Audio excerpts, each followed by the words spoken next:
Good afternoon, good afternoon. Nicola McNichols, my friend, good afternoon to you. Benik Nikam, good afternoon to you.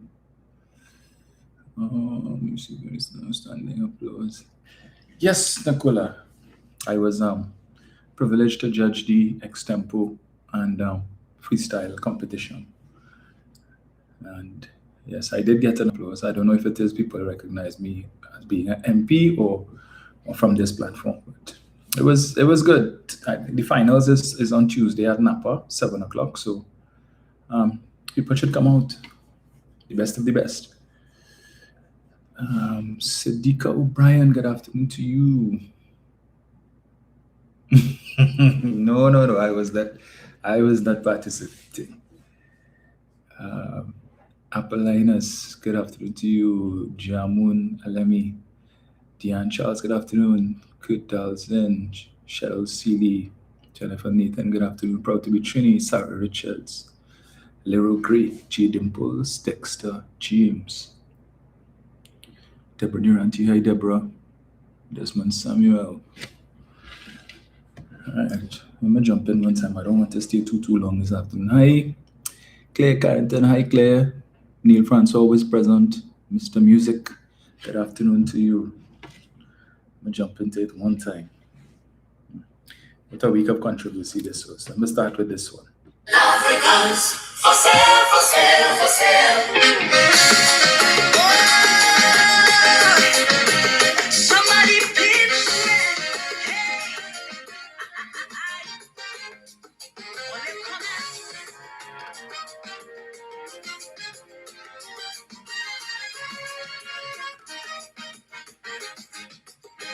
I was lying with some old men before the election. And well, I was amazed of their discussion. They were discussing the election of 2025. How Africans will sell it cheap on UNC buying, dead or alive. One old man shout out, fellas, give me your attention. UNC can't win by yourself, no election. You see, they're sitting and they're planning to make a decision. So she called out Sheila, the old people wanted man. She said, call the trade union, let me start negotiations. We could call out a big sale and we go buy out some Africans.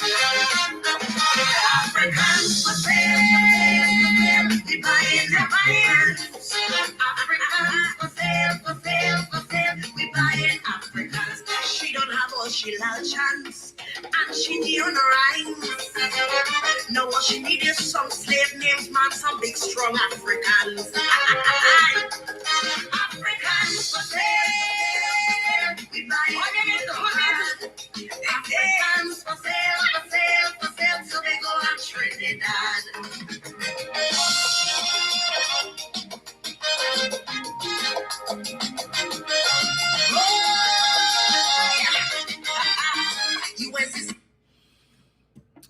Yeah, so right. So that was one of the controversies of last week. Persons were upset that that this particular composition did not make it to the semifinals yesterday at Skinner Park. There was also persons were concerned as well about Mr. Shaq and a few other people who didn't make it yesterday. And people who are complaining about the judging. I saw the finals list was published this morning, and or was it last evening? And I saw that, for instance, Chuck Gordon, he would have requested his score sheets, and he posted it up on Facebook, and he's questioning the scoring because I think 3 judges would have given him significantly high marks, and 2 others would have given him low marks. So they're questioning the whole judging process and so on. Well, I can't really say too much on it.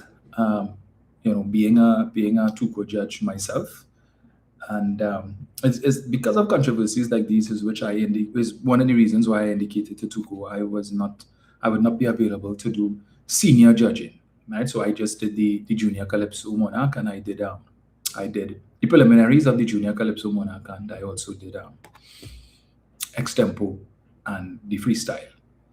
All right, because you always say every year the judges thief and the judges this and the judges that, and every year it's the same thing. I have discussed this before in terms of what is the criteria that the judges use.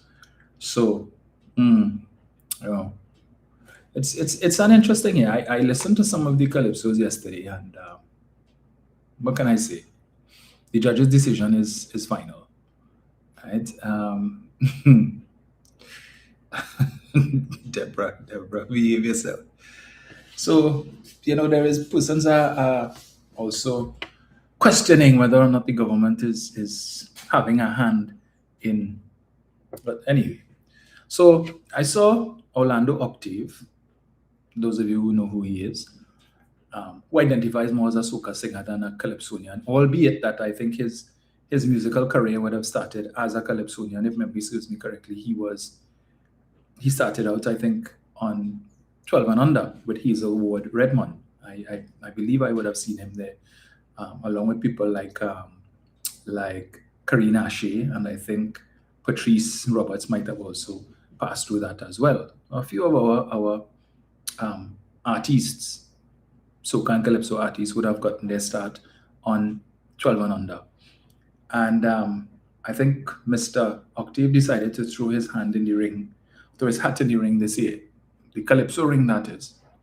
And he has to, well, he could have gone unattached, but I think he was attached to some calypso tent or the like. And needless to say, his composition didn't receive a very warm reception from the audience who was present on that night.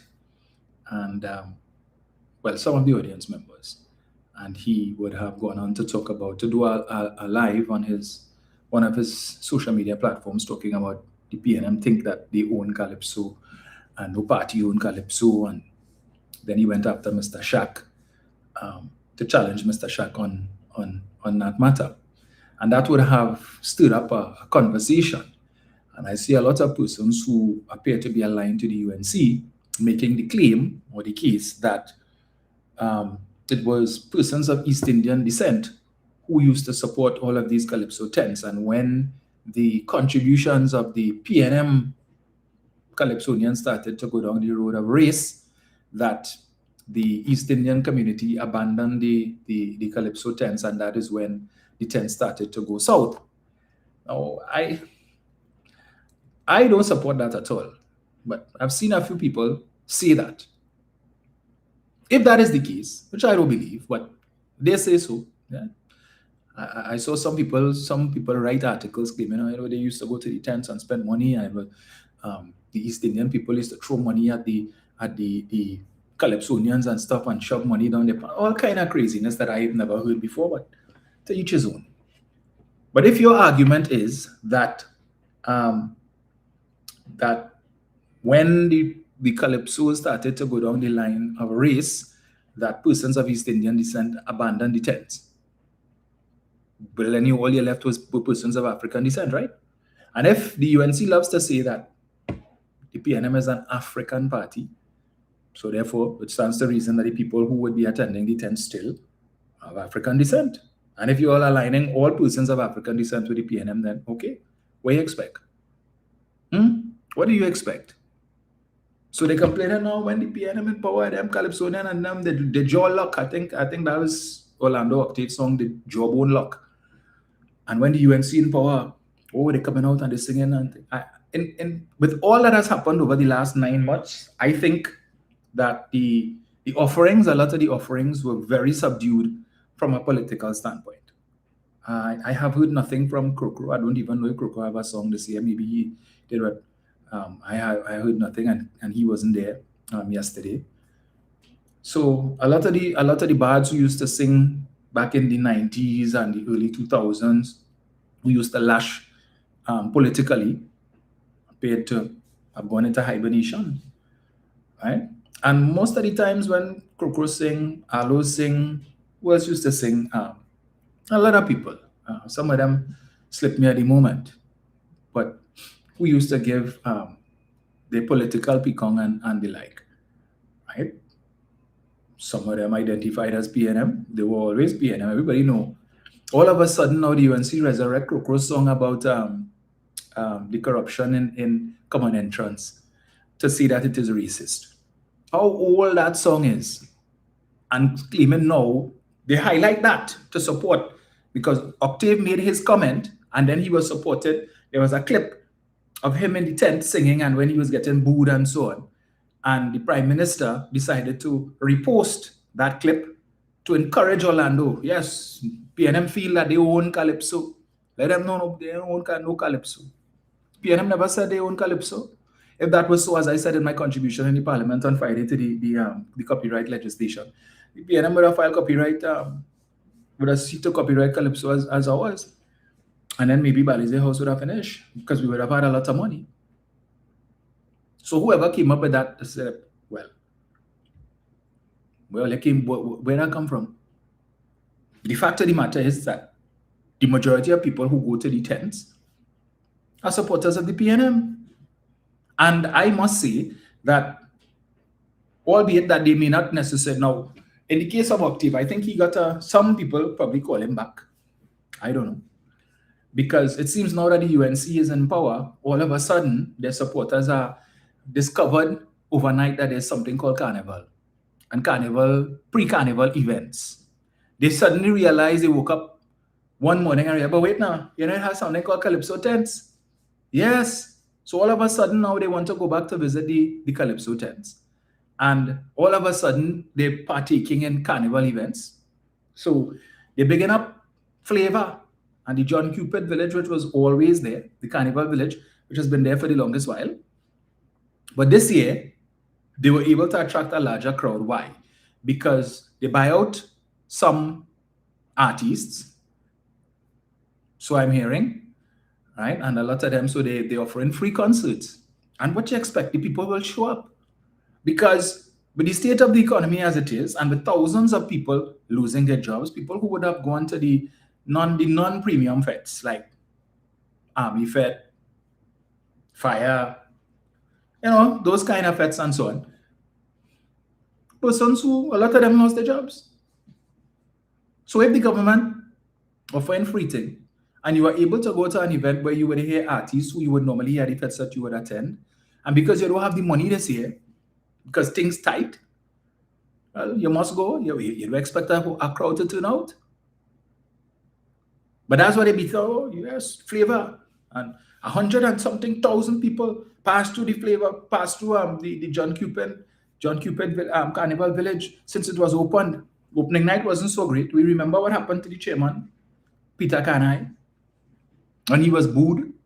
And they decided, well, we need to do something to fix that, right?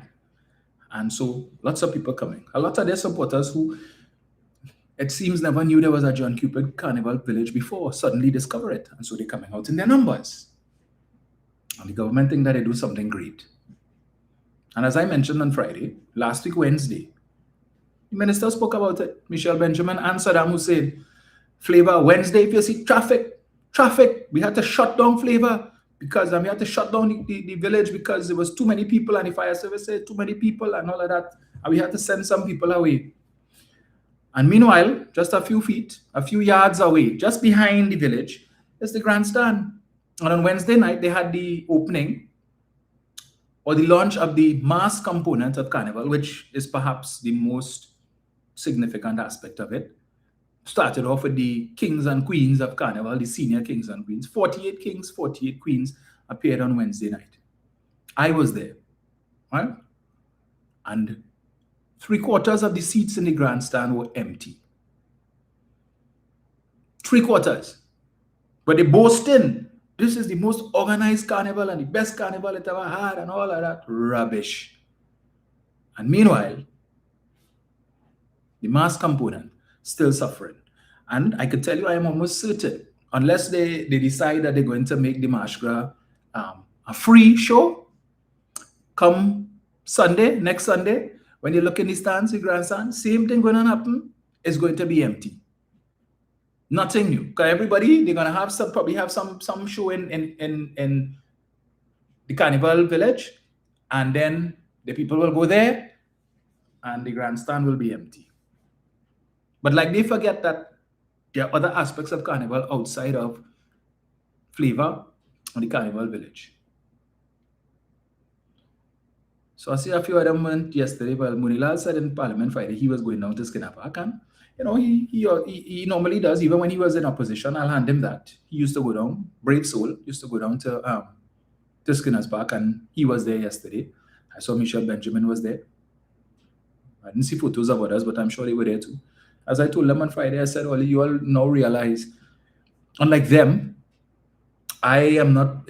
I didn't start going to carnival events when I became a member of Parliament, because while they were in opposition for the last 10 years, they weren't interested in these events. But all of a sudden now, yeah, and they're handing out tickets to their friends and family and then telling me nonsense about, oh, you went because they get free ticket. So they give us a package, not Friday before, in a yellow envelope. They're so disrespectful.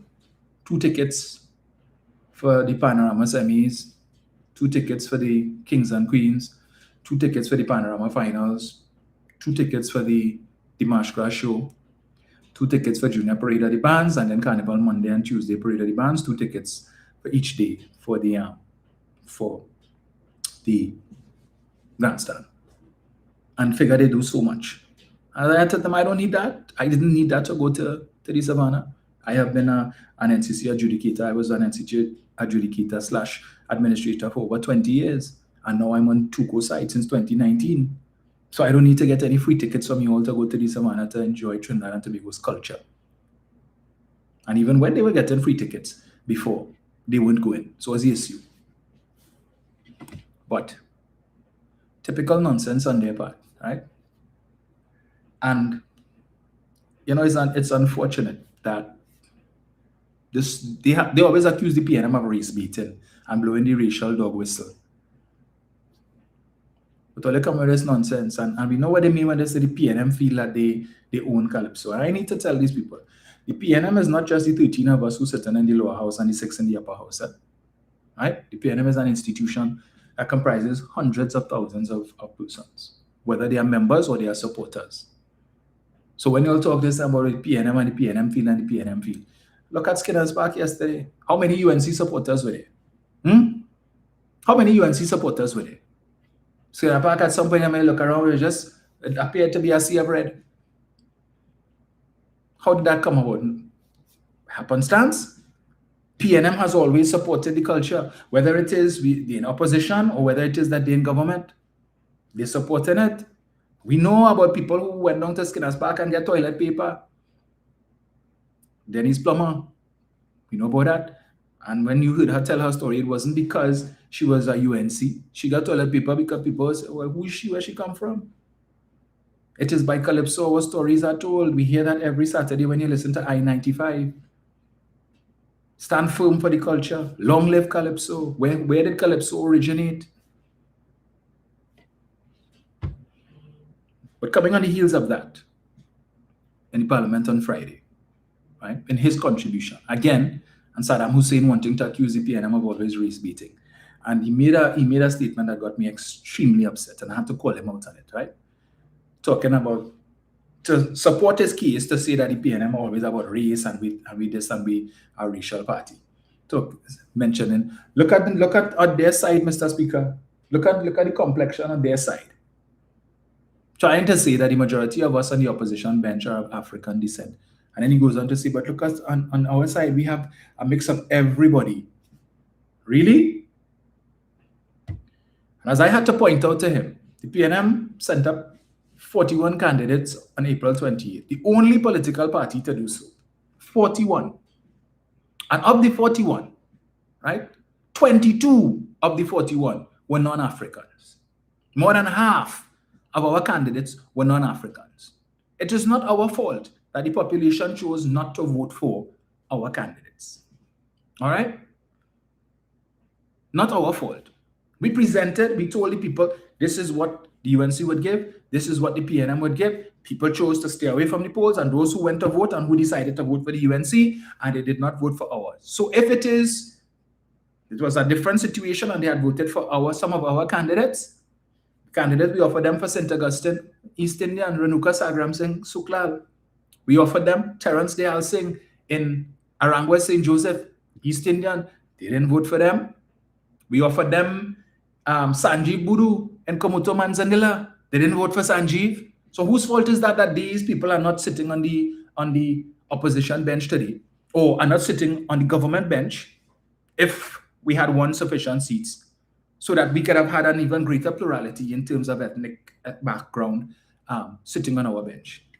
But for him to come and highlight that foolishness, and I think the speaker should have called him up on that nonsense, because it did cause an uproar on our side. Ridiculous. Always talking this racial dog whistle foolishness. Our side is, we have what? Coleman Burt is not African. Simon de Nobrega is not African. Stuart Young is not African. And we offered more people like that, and it's just simple like, well, okay, it was what it was. We offered them Randall Mitchell in Labre. They decided they didn't want Randall, they wanted Elder.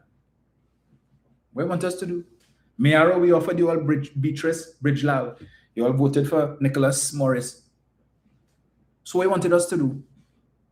We are not responsible for the 13 sitting there. Right? Because the population made that decision. A decision that many of them now regret. But your vote is non-refundable. So you have to live with that. So there was a post that came out this week, which also caused some stir. And it had to do with a scholarship program being offered by UE. And the persons who would have gotten this, let me get this here. Persons who would have qualified for this scholarship. So let me just get this here. Right.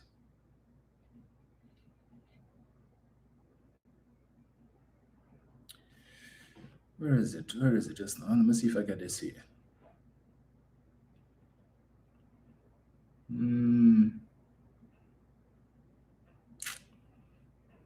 Just now, folks. Let me see if I find it.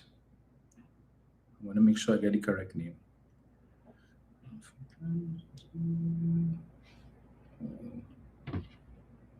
Right.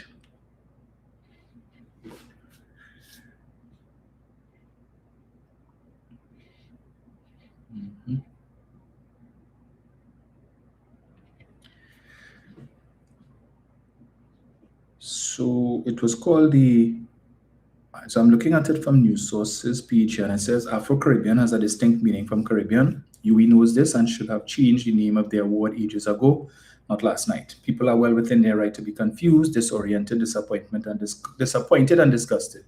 Words have meaning. So there was this scholarship that is apparently supposed to be catering for persons of African descent. And the 3 persons who were successful this year are of East Indian descent. And it was not lost on the members of the public who questioned what went on there. Right? And I came across a post in relation to that I just had to touch on. Where is it? Right. One UNC supporter.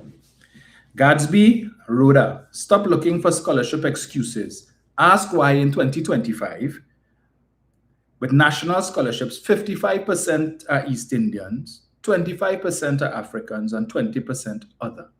This is the kind of nonsense that people put in out there, right? And they love to boast, and this is something that irks me. They love to boast about persons of East Indian descent do well in SEA. That is true. They come in the top.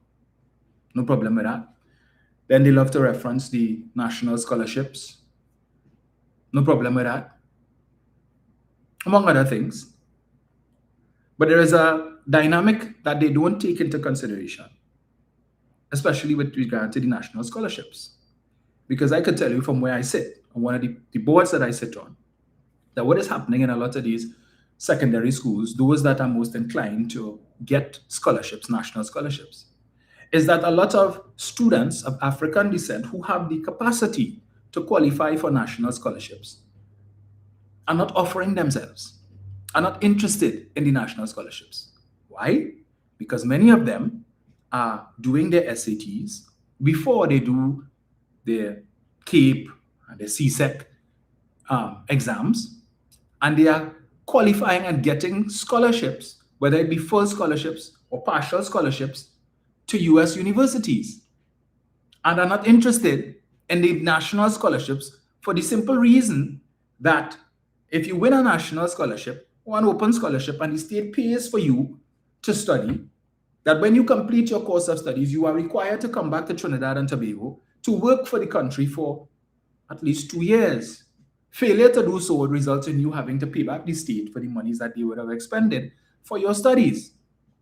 So if these young people are getting partial scholarships, full scholarships, some of them getting they're getting athletic scholarships, they take it and they go. I could tell you, in St. Mary's College, my alma mater, the information that would have been presented to us by the former dean of Form 6, retired, is that they often have to beg students who they know could win these national scholarships and these open scholarships to at least do the CSEC or the CAPE or whatever it is, qualify for the scholarship so that it could be recorded against the school's name that we would have gotten a certain number of scholarships. All right, just do the exam. You don't need to take it up, but just qualify for the scholarship. Do the exam, qualify for the scholarship, and then you could choose after that. And a lot of them, while they may be minded to accede to the request, the parents say no, because my child could do SATs, get a scholarship, go to a US university, and the year that they're spending in upper six, they could be satisfying their first year in university. So why should my child delay starting their tertiary level studies simply so that the school could get scholarships against the name? And a lot of them are doing that. And it's not just St. Mary's College that is doing that. A lot of other schools are finding themselves in a similar situation. Because when you take up the national scholarship or you take up the open scholarship, when you come back to Trinidad, it's catch tail to get a job in the field for which you studied for many of them. So many of them come back here and unable to find a job in the private sector. They go, they work in the government, and what you put them under the OJT program, and they're earning far less than they could have earned if they had done their SATs and they had gotten an SAT scholarship. And when they finish, they could have probably take up some type of employment in the United States or wherever it is that they studied, and they would have been making more money than they come back here and catching their tail to find a job or working in a job that is not suited to their qualifications, but it's just so that they have to satisfy this requirement that you must work for the state for 2 years. Remember, the number of scholarships reduced from 400 to 100, and the bursaries went up to, I think, about 300 and something. And when that happened under the PNM, the same UNC that is in government today, when they were in opposition, complained bitterly, oh, they closed the gate, and now they cut back on the amount of scholarships. And did they increase the number of scholarships this year? After they complained bitterly about it? No, they did not. It's the same 100. And they probably increased bursaries by maybe 20, 30, 40 at best. But that's about it. And that is typical of them. The things that they complained about when they were in opposition, they have now come into government and have made no effort, no attempt whatsoever to correct it, because they understand now the wisdom and why these things were done. But they weren't interested in finding that out when they were in opposition. Well, okay, why was this done? Why was that done? And even if they knew the reasons why it was done, they realized, well, we could get some mileage off of this. So let's muddy the waters. Because these are things that we could show and say, yeah, the PNM okay, and they don't care about poor people, and they don't. And it worked. It worked.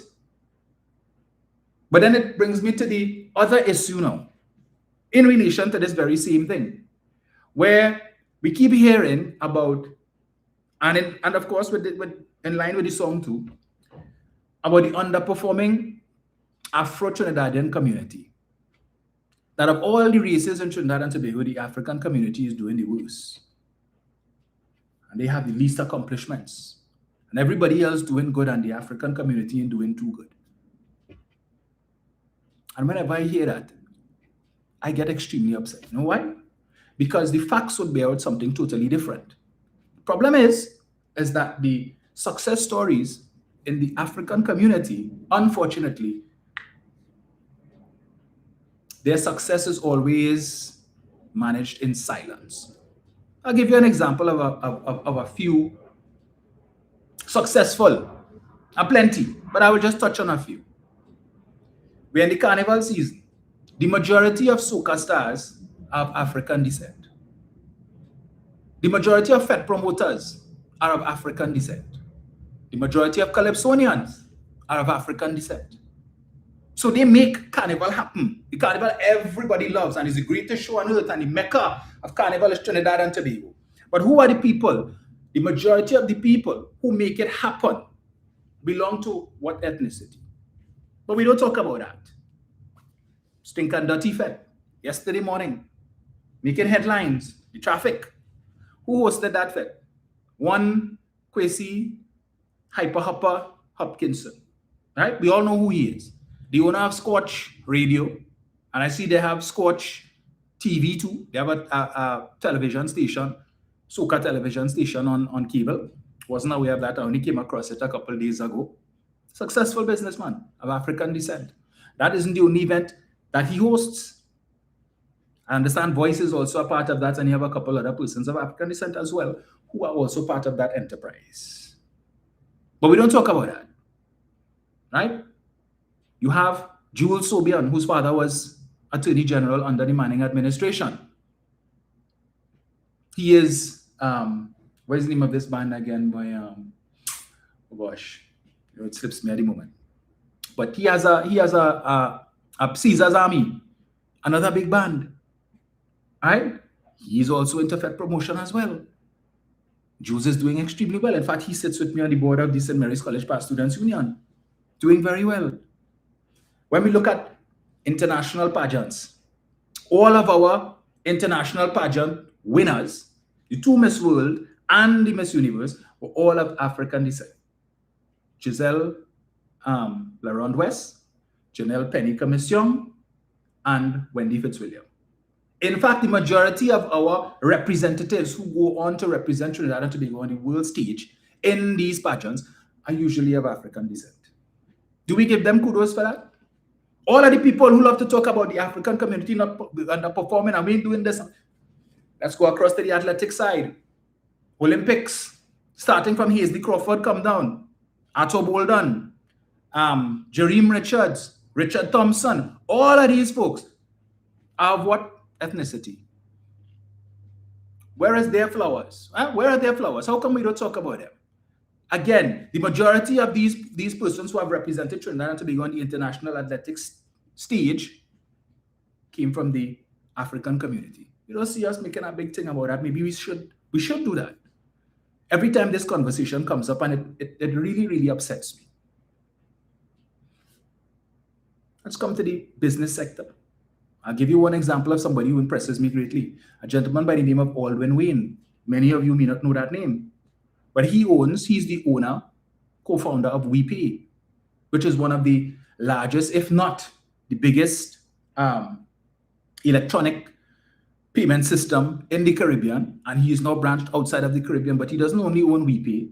He owns something called Color Bank. And now he recently started something called WeLoan. So they're also lending money as well. I don't even think Mr. Wayne is 40 years old as yet.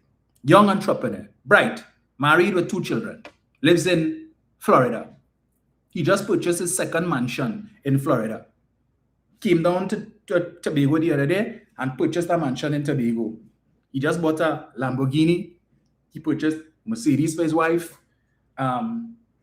He also purchased the Tesla, that big monstrosity truck.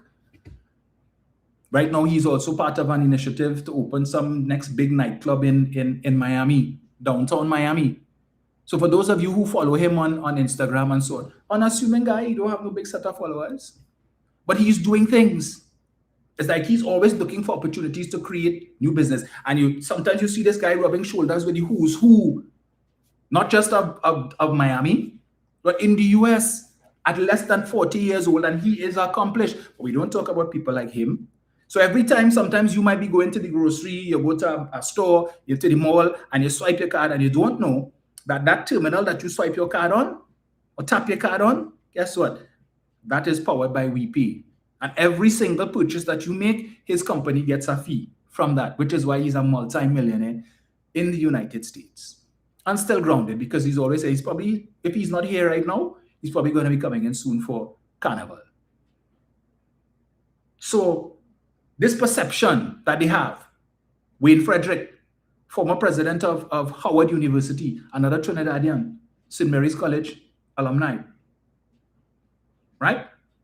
Of African descent again. But we don't give these people their props, but we say, oh, the African community, the African community, and the majority, all we like to talk about, the majority of people in prison is African descent, and the majority of people who committing crime is of African descent. That's all they could do. But on the flip side of things, we don't talk about that. Those other things, the wonderful achievements, and all of the fields that they have succeeded in. Whose fault is it that we don't have more soca stars of other ethnicities? I could only think of, in my lifetime, I'm sure there were more.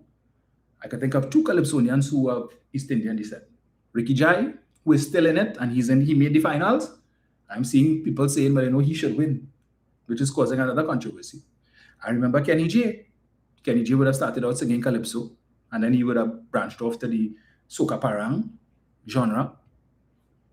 But he was all around. Forgive me if I can't think of too many others. Right? But I'm sure there probably will. Of other ethnicities, we had people like Rex West and the lovable lunatic, crazy, mixed. But at the end of the day, the people who make things happen for Carnival, majority persons of African descent, making a lot of money, but we don't talk about them. You all have often heard me talk about the Red House project, $441 million to renovate the Red House. 400 million, and then there was 41 million in contingencies. At least 125 million of that 441 went to 6 companies that were owned or are owned by persons of African descent. More than a quarter of the budget. And those are the 6 that I was able to verify. I'm certain there were others who would have probably got more. So who knows, maybe even half of the budget would have gone to companies that are African owned. In fact, the largest single contract on that project for electrical, 66 million, went to a company, an electrical company that was African owned. So this perception that the only thing the African community could lay claim to is crime and being in prison and offering nothing good to the country is utter rubbish. And the time has come, perhaps, for our successful citizens of African descent to come out of the shadows and let people know that you all exist. In Trinidad and Tobago, the most successful elevator company, lift company, whether it be elevators, escalators, and so on. Again, my clients owned by persons of African descent. But they're just quiet. You would see these men, it's 2, well, one of them died and 2 others are alive. You would see them and never think, hey, never think so. Because they're simple and unassuming, and they don't go about making to tell the world, hey, I'm a success. I know some persons, successful business persons of African descent, who deliberately choose not to let the world know that they have money. You know why? And that's what it was told to me. Because they figure that other persons of African descent who have lesser means will come and ask them for help. Come and ask them for money. So they choose not to. Really? And then we sit back quietly and we hear all of this nonsense taking place and we do nothing. And we pretend. It don't matter me. I don't need to get into that conversation. I don't have anything to validate. Let people say what they want to say, but I know differently. Yeah, but we have a generation coming up who needs that type of support. They're not asking you for money. You could be a role model. Right? You could be a role model to let them know, hey, this is where I came from, this is my background. From what I understand of Alvin Wayne, he didn't come from a rich background. It's just that from as a child, he always had entrepreneurial tendencies. And hear him tell his story of some little business that he would have opened and started when he was going to primary school or so. and he took it from there. And who knows, as I said, he's less than 40. And given the things that he is doing and the types of businesses that he is building and where his mindset is, the world is his oyster. Who knows what he could achieve going forward? We have so many captains of industry who are of African descent. The just retired president of Republic Bank, Nigel Batiste, again, of African descent. When we look at politics, has been dominated in large measure by persons of African descent. So give the African community the flowers now. Ease up on the stupid talk. Yes, when it comes to crime, unfortunately, significant number of persons involved in crime are of African descent. But we have a lot of persons of other ethnicities who are also involved in crime. And to let people know, the supporters of the UNC, white-collar crime is crime. You all choose to focus only on murder and robbery and those types of crimes and figure that violent crimes is it.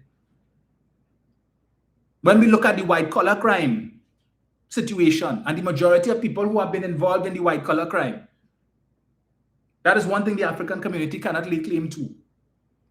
Right? The majority of politicians in this country who have found themselves before the court came from which party?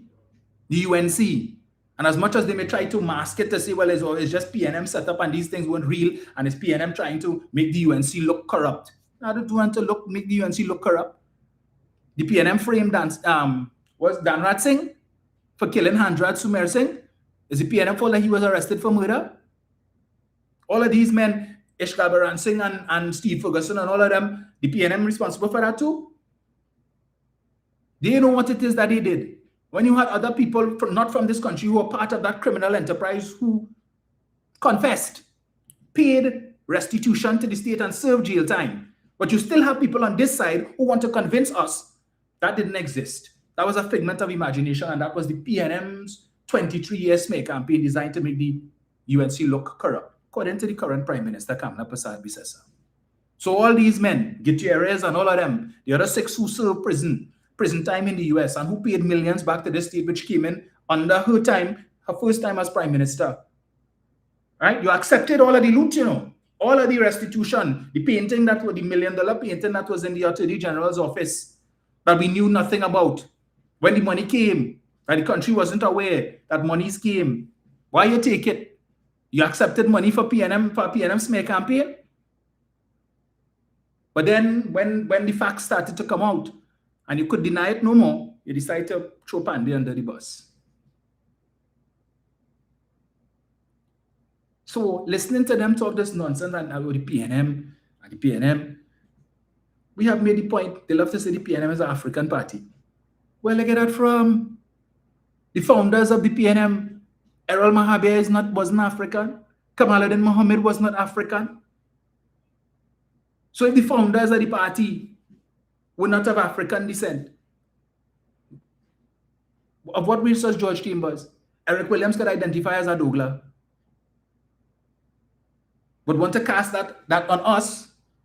And then when it is, every time the PNM tries to do something to assist the African community to come out of the doldrums, UNC always fighting it down. Always finding a way to fight it down. And the problem with the PNM, they always retreat. Because UNC is always successful to rile up the population to say the PNM doing this because it's affirmative action and it's discrimination. So anything that the PNM is doing to uplift the African community, everybody else must be included and must be able to avail themselves of it. There must be nothing specific for the African community. So you are saying that they, more so than everybody else, are disadvantaged from an economic standpoint, but don't do anything that is specific to them to bring them out of that.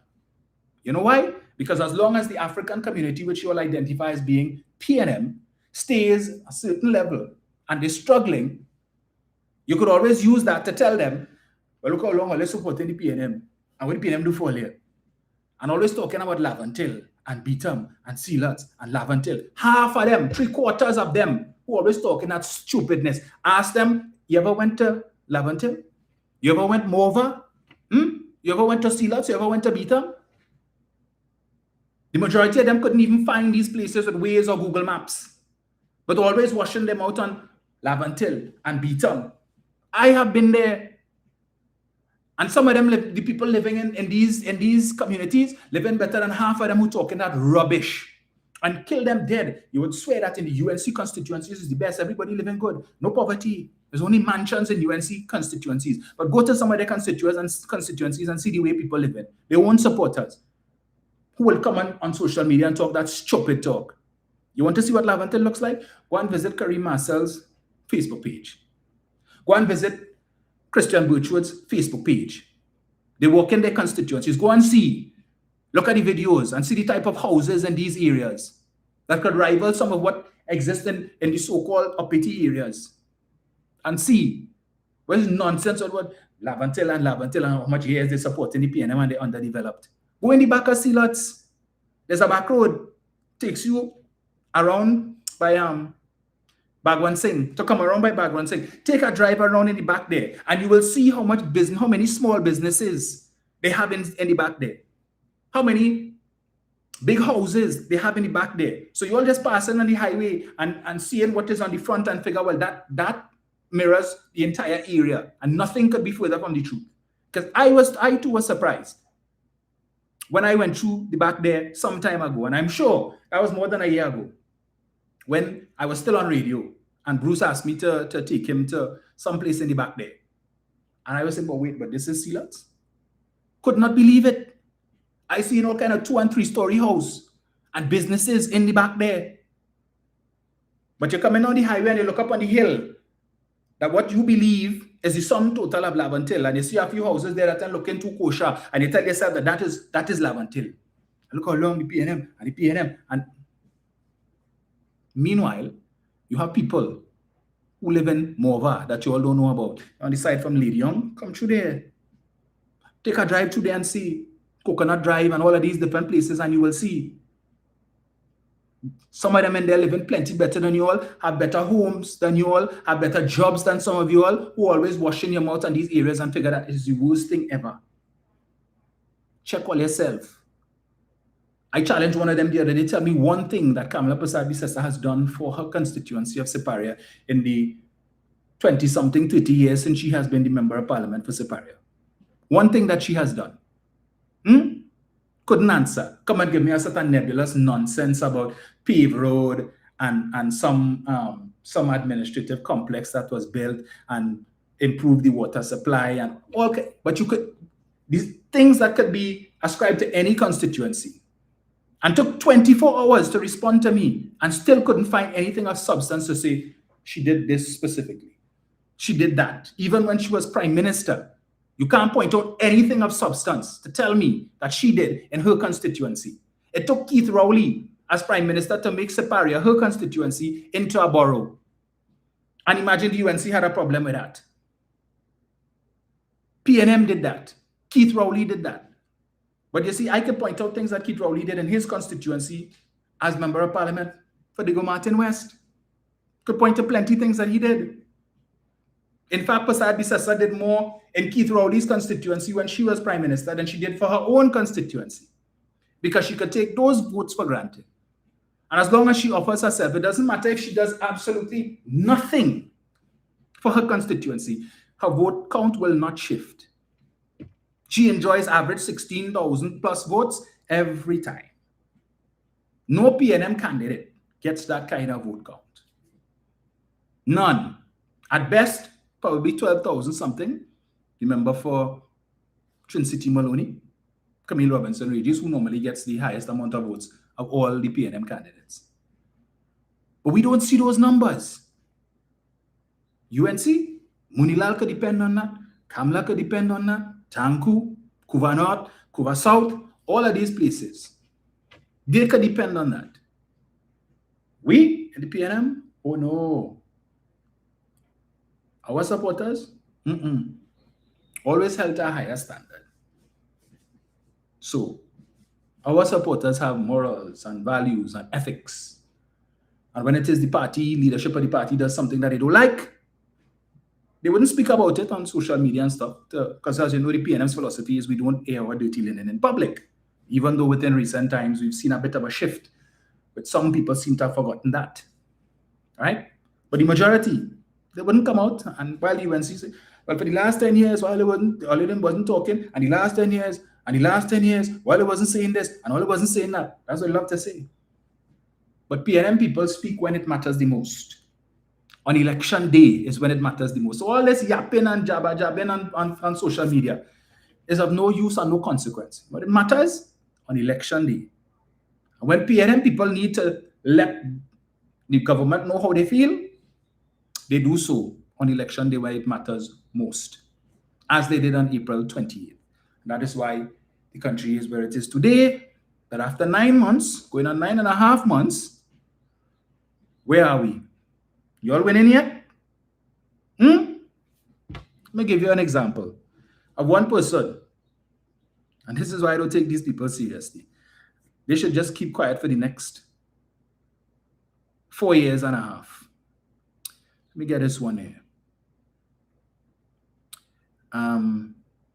Yes.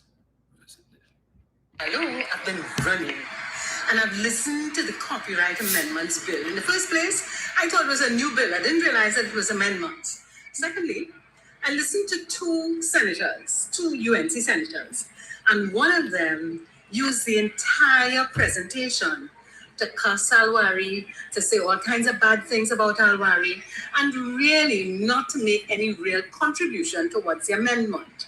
Here's what I'm thinking. Those two senators are really saying to the voters, the 100,000 of you who did not vote for the PNM, please come back and vote for the PNM because the UNC is going to kill you.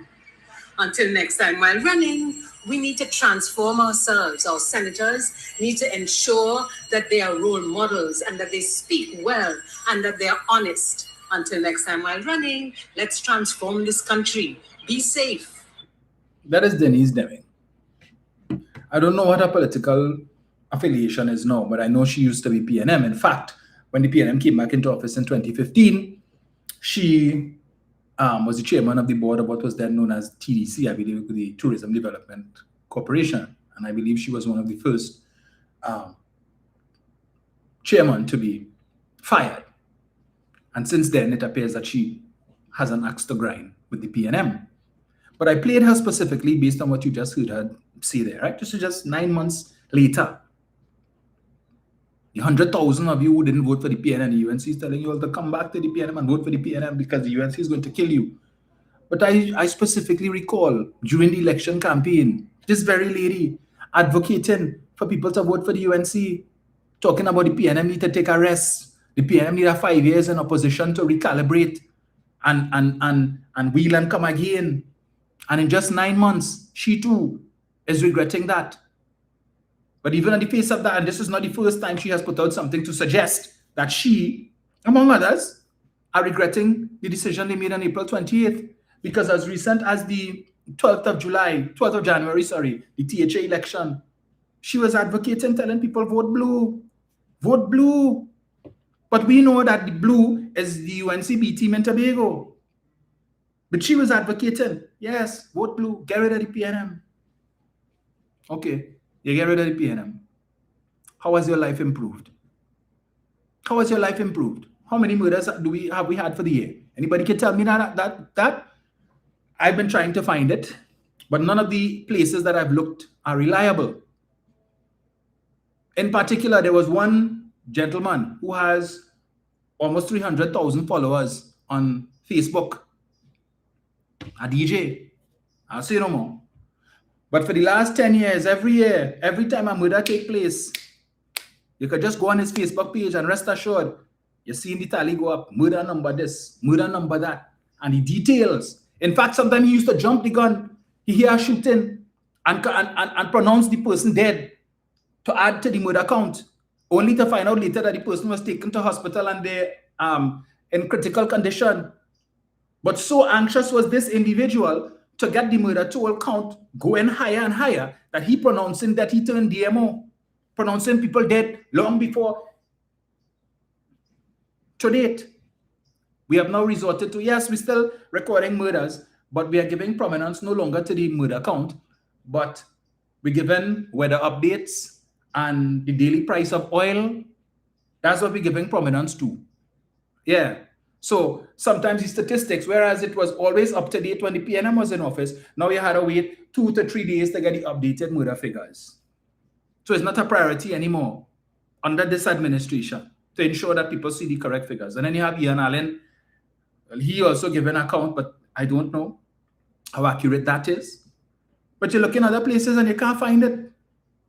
But for the last 10 years, you wanted to know? Oh, you had so many different places you could go and look and find the murder statistics. Right? So I think the most recent figure I saw was somewhere between 35 and 42. Right? Between 35 and 42. You go on the police service website, waste that time. So it seems like they give you a monthly update in terms of statistics, and some months like they forget they had to do it. So when the PNM was in office, at one point in time, we used to get weekly updates, weekly press conferences to update the population. When last we got a press conference? When last? Imagine we had a shooting with this young man, Joshua Samaru, and his girlfriend. Right? We had a press conference, a sit-down press conference, where the police commissioner could have been questioned by the members of the media and so on. When Mr. Guevara first became commissioner, oh yes, he was most present. You all remember what he looked like? Other than stock photos that you might see the newspaper put up when they have to reference him. But when last you all see him in the flesh? When? I think he was probably yesterday. He was in Skinner's Park. Make a pass through, it's carnival. You have the whole entourage and you walk through and so on, and you're looking for applause. Nobody has time with you. Right now, the population is upset. Upset. The people calling, just imagine, just about 8 months since you became commissioner of police, and already you have widespread calls for you to go. That is not a good look. But they knew that Erla Christopher was wearing Balize bloomers. And Fali, yeah, you know that, because apparently you somehow you were able to see under Erla's skirt. Or under Erla half slip, so you know that her bloomers was Balize. What color is Guevara's boxers? Rising Sun? I just asking. We know it's not Balize. There's one thing we're sure of, it's not Balize boxers that he wearing. I don't know. I didn't see. But I'm just asking the question. So, state of emergency has ended. Zoso failed. We were told, it's okay. We anticipated that we would not have gotten the support for Zoso, but we have plan B. What is plan B? Today is what? What was plan B? When we go and hear about the details of plan B? Because last I checked, people still getting killed. We still seeing reports of home invasions. People still getting kidnapped. People still getting robbed. Going on with stand your ground. We were told once that became law, that would be the end of home invasions. Load up the Matic. Pull it back. Knock it on them and knock it again. What happened to that? 9 months, all kind of legislation you all bring. What's going on with the firearms legislation to make it easier for law-abiding citizens to be able to own firearms? What's going on with that? We come into the parliament with other things. We come with legislation to take away Stuart Young's pension. We came with legislation to repeal the Revenue Authority and other things, which we told you all, based on our assessment, based on our work, our research, the Revenue Authority would have been able to improve tax collection, plug some of the loopholes and the leakages that are taking place, costing the state billions of dollars. And if it is that we are able to capture that money, then the state could give the population at ease. But Kamla said, we don't need no Revenue Authority. The Revenue Authority was designed by the PNM to take away jobs from public servants. So put us in office and we'll repeal the Revenue Authority, and we will fix and strengthen the Board of Inland Revenue.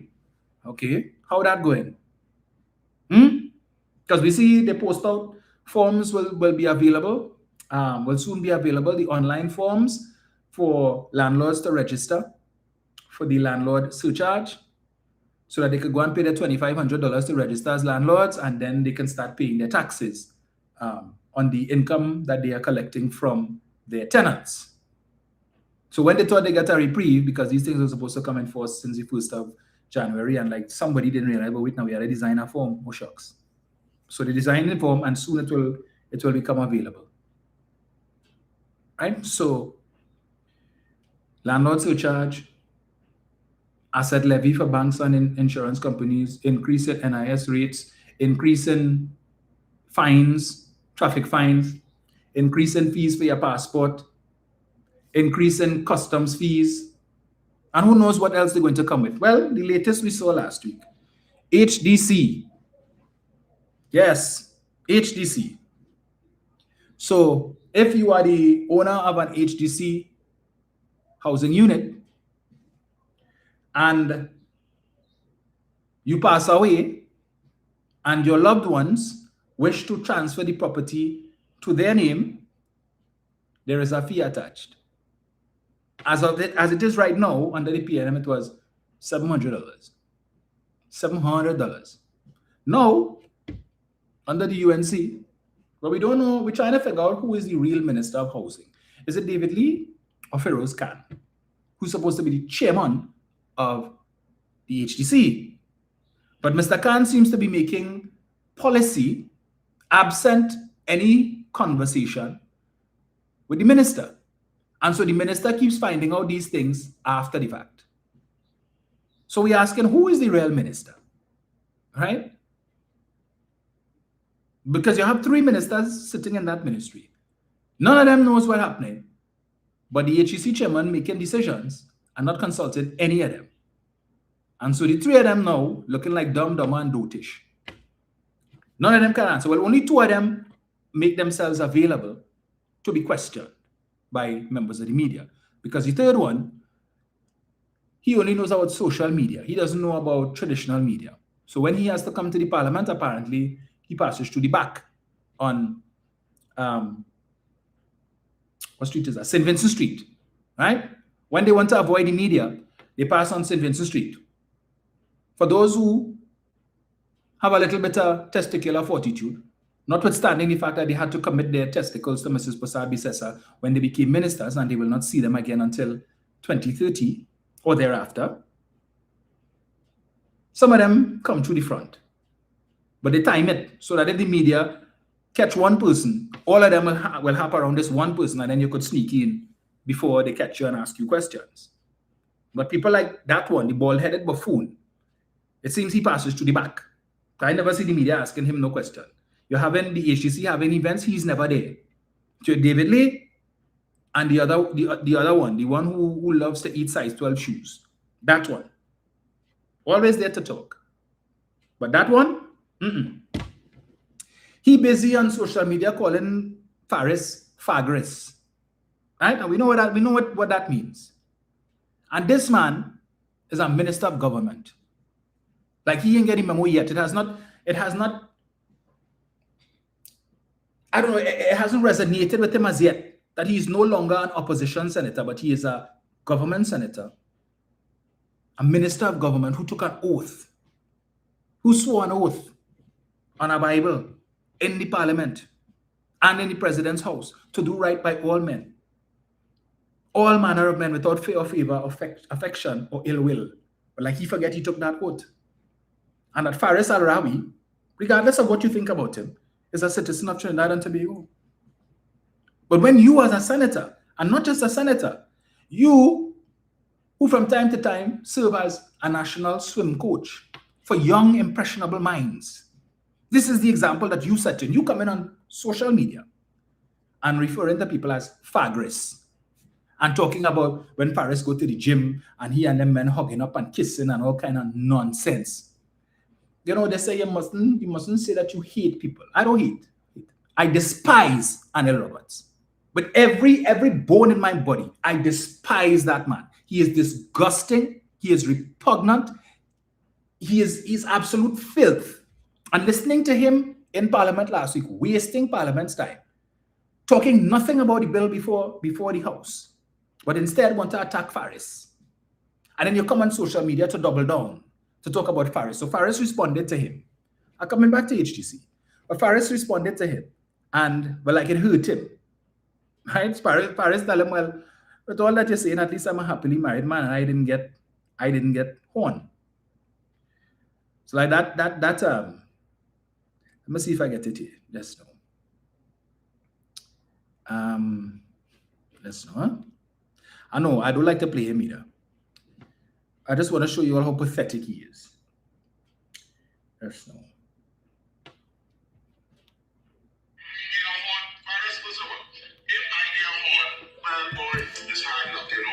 Sometimes when you like me and you like sweet woman, but I might go want your girl and date because it's sweet and nice, and so you might get on, so nothing wrong with that. Because you don't have a problem because nobody here want no girl you with. Plus, they're not sure that this girl you like. So Paris don't study that I get one. And never mind the truth, right? Because looks was really girlfriend, boyfriend, with the girl before I met her. But that's just an aside. So therefore, I just want to tell you, Paris, if you take any pleasure in me getting on, my brother, it just shows what a small man you are. You don't have empathy. If I get horny, you feel sorry for me. This is your gosh, boy, honey. What's wrong?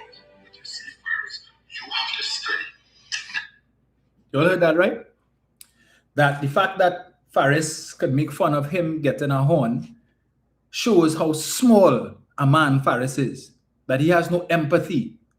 That if you're supposed that Faris is supposed to say to him, oh gosh, boy, what went wrong? What going on? Supposed to show empathy to him as a man to man. You get a horn, right? But the fact that you Faris could take delight and poke fun at him because he gets a horn says that what a small man Faris is. And when I listened to that this morning, I said, what if hypocrite was a person? This man is the poster boy for hypocrite. This is the same buffoon, the same bald-headed clown, the same rumcock who just over a year ago or so, wasn't he the one every day doing doubles and coffee talking about how Dr. Rowley get horn and Sharon Rowley horn Dr. Rowley with a special branch officer? He wasn't the same man who was saying that? Prompting Dr. Rowley to go on the platform at a public meeting to say, well, if I get horn, no problem, but at least I never try to kill nobody. In response to him. So if you are saying that Faris, the fact that he is poking fun at you for getting a horn says what a small man he is, and you, without any evidence, because we know you get horn, we saw the video with Lurbs and your girl. We saw it numerous times. When he called you out and tell you this is his wife. So you can't deny it. But you have no evidence, no proof whatsoever that a decent woman like Sharon Clark Rowley ever horned Dr. Rowley. But you come with that stupid talk. And people ask him, well, why Rowley don't sue? You're going to sue for it. Let him say whatever it is that he had to say. Right? What that made you? So you weren't a small man. You clung. You weren't a small man. That didn't show how small you were. In the absence of any evidence, every day is all Rowley get horn and special branch. And then you had your leader at the time joining the chorus too. Come on a platform and talking about, I don't know what is Rowley's issue these days with special branch. So all of you all made an issue of it, and that was good. Here we laugh. Yeah, Rowley get horn. But you want Faris to have empathy for you. But you had none for Dr. Rowley. You led the charge in trying to humiliate Dr. Rowley with that nonsense. And now coming to beg for sympathy by rocks, so it's good. It's good for you that you get horn. You look for it. Can't seem to keep a woman. I wonder why. Enough for you. But coming back to this issue with the HDC. So, I was making the point that if you have an HDC house and you pass away, the government is now telling you, well, your heirs, that in order for there to be a change of title and ownership for the house to pass from your name to whoever is your heirs who's inheriting the property, they will have to pay 5% of the purchase price of the property.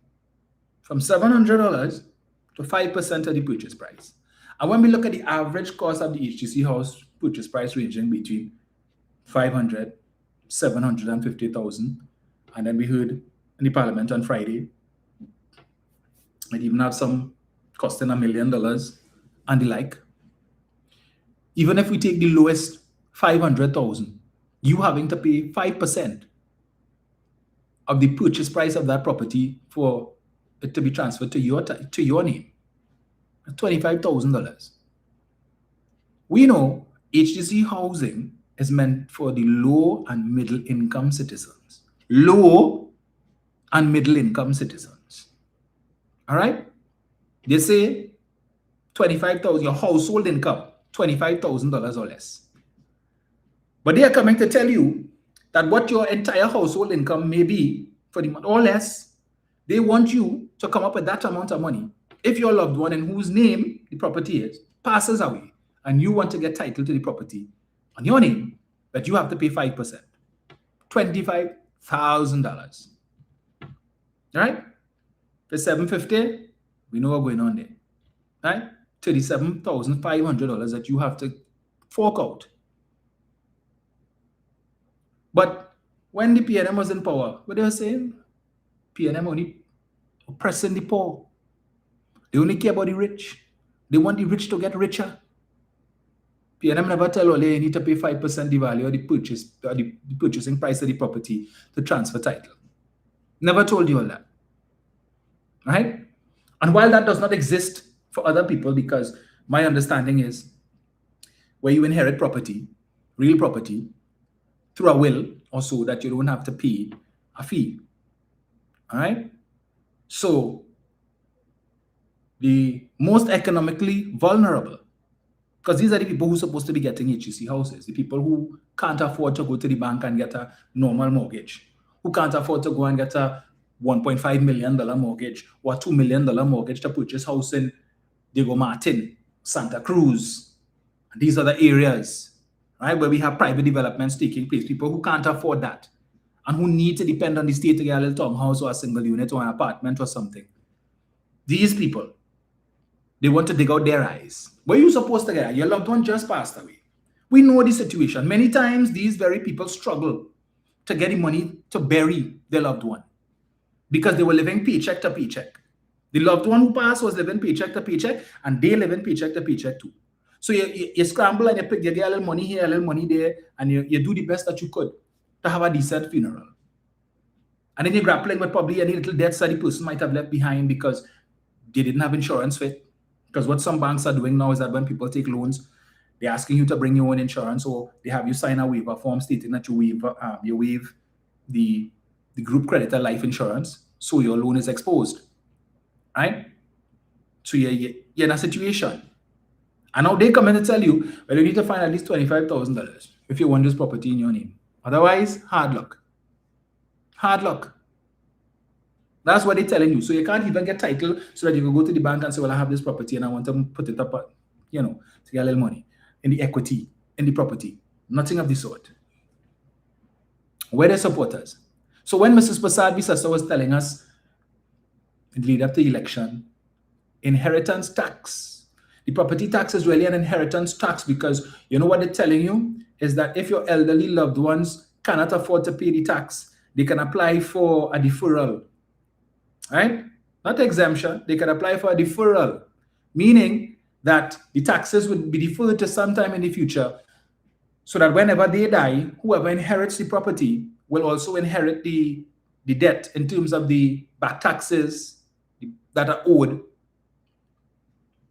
the property tax that this person should have been paying but wasn't paying because they couldn't afford it. And so it was deferred to sometime in the future after they pass on. So whoever inherits the property, that now becomes their liability, and that is an inheritance tax. What is this? What is this? To inherit the property, you have to pay a fee of thousands of dollars that you don't have. So they want to put you in further debt. So you don't have to go and take a loan or try and save this money. Until such time as you could accumulate these funds, the property will remain in the name of the deceased. And you have no title to it.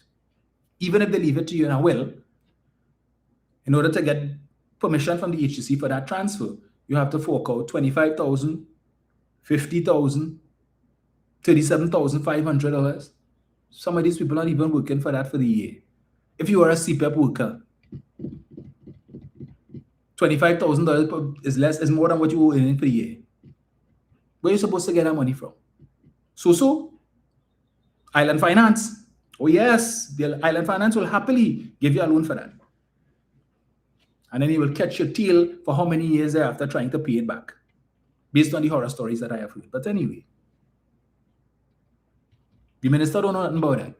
He had to investigate.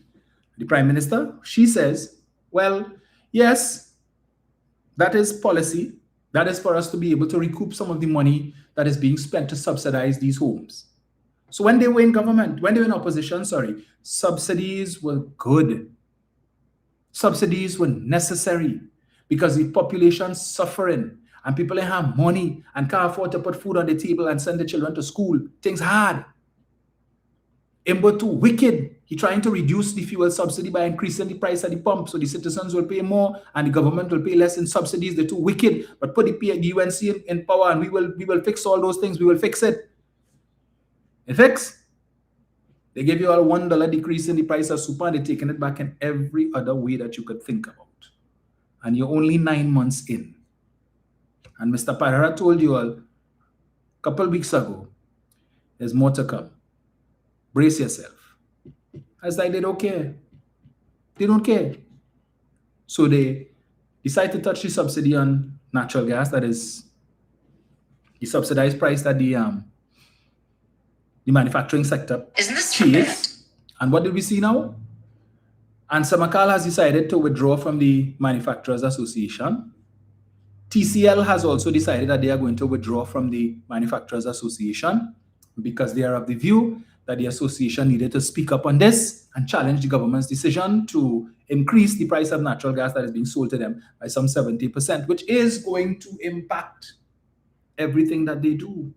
And since everybody seems to be lining up to bend the knee and kiss the ring of the Prime Minister, hoping that they get something, some blessing, people ain't talking. Everybody's saying no comment. We will discuss it. It's something that we need to take into consideration. And that's the end of that. And the government proceeds because there is no protest. Nobody talking about tax coup and all the taxes that tax coup put in on you. Nobody talking about that.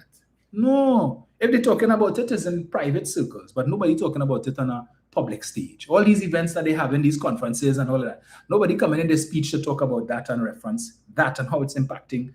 It will impact you, the ordinary citizen, who already feeling it. So, and Samakal said, well, all right, well, what's the point? We supported this institution and we put in out our money and you all can represent because the TTMA is kind of like the union for manufacturers. And since they're not talking, well, okay, we go on. So the government has now managed to dismantle or start the process of dismantling associations like the Manufacturers Association that has been around for the longest while. They've already made the case that they're not going to support the current the energy chamber. They're not going to support them. Mrs. Prasad Bisesa said even when she was in opposition, she will form her own energy chamber, but they're not supporting this one. So TTMA be damned, energy chamber be damned, the law association is eat a food filth. They could be damned too. So we will see who else will be damned as we go forward. But Rowley was the dictator. Rowley always buffing up people. Yeah. Meanwhile, we have elections coming up in Barbados. Is it this week or next week, I think? And we see, just as the UNC sought to interfere in the elections in St. Vincent and the Grenadines, when they went after Ralph Gonzalez, and they sought to interfere in the elections in St. Lucia when they sent their agents, Macamillion, love. Send he and Orlando, Octave and Swappy and all the rest of them to St. Lucia to campaign for the opposition. We see now that Mr. Roberts is attacking Mia Mottley because at some campaign speech that she gave earlier this week or last week, she made mention of how she stood shoulder to shoulder with Dr. Rowley, and he didn't like that. Anil Roberts, that is. So he decided to come on his doubles and coffee and attack Mia Mottley. And again, TTT has now become a government mouthpiece. What was once a thriving morning show, it is now Carnival, and what normally would have obtained, you would have had persons in the entertainment sector who were the hosts, like Ayinka and Rockers, DJ Rockers and stuff, who would have been interviewing people who are in the carnival aesthetic, right? They would have, yeah, that's what we would have been seeing. We would have been seeing people from the different feds coming to talk about their fed, to promote the event. We would have been seeing soca artists up and coming, being interviewed. Instead, the TTT Morning Show has now become a mouthpiece for the government. So all they're seeing is government ministers, government officials being interviewed. And to my surprise, I think it was the opposition leader, Barbados, wearing a bright yellow tie, was interviewed. When you ever see that? Of what business is Barbados' election to Trinidad and Tobago that our state-owned television station is interviewing opposition members from Barbados? They're not interviewing government members, you know. Opposition members wearing their bright yellow tie. So Trinidad and Tobago has now earned the reputation of having a government that feels it needs to intervene and interfere in everybody else's election. So they think that they were successful with Ralph Gonsalves. So he's Lone, as they call him, the Lone Star General, right? UNC gave him that name. Roberts gave him that name. He's the Lone Star General. The opposition. It didn't work in St. Lucia. St. Lucia tell them, go so with that. So now they've turned their sights to Barbados. And of course, Mia Mottley's party is the Red Party. So once the party is red, we know what's going on there. So they've set their sights there. And now he is attacking the Prime Minister, the well-loved Prime Minister of Barbados, who polls show of all the contenders that she's in the lead. All right? What does that say for us? Where is his Prime Minister? Where is his leader? What does she have to say about that? Absolutely nothing. She just leaves him there to do whatever it is he wants. Say whatever it is he wants. Attack whoever it is that he wants. Because when he was attacking Ralph Gonsalves, she came out and said, well, you know, we are doing an investigation. We want to find out the details with respect to Mr. Ralph Gonsalves and his family and how they were able to get these units, despite the fact that it was on the open market, and we want to know the details. It's been more than 2 months. The investigation is still going on. How come we stop talking about that? Not interested anymore? Ralph Gonsalves still own and his family still own the three apartments? We don't want it back anymore. But that's all we kept hearing during the election. We want it back. We want it back. Ralph lost. He's now the leader of the opposition. We don't want it back anymore. That's okay. Ralph could keep it because we still have over 100 units that are just there collecting dust. Nobody wants it. Nobody is interested in it. We have to keep dropping the prices in the hope that we could entice somebody with the money who could get a mortgage to come and buy it.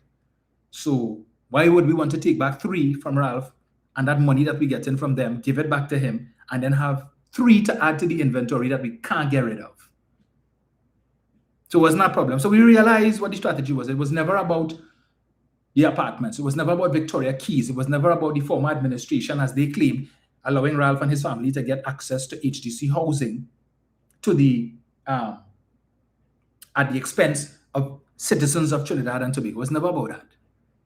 It was just to put that in the public space, to give a talking point to the opposition in St. Vincent and the Grenadines so they could run with that and make it look as if Ralph and the family thieving public monies and they living high off the hog in Trinidad and we suffering in St. Vincent and the Grenadines.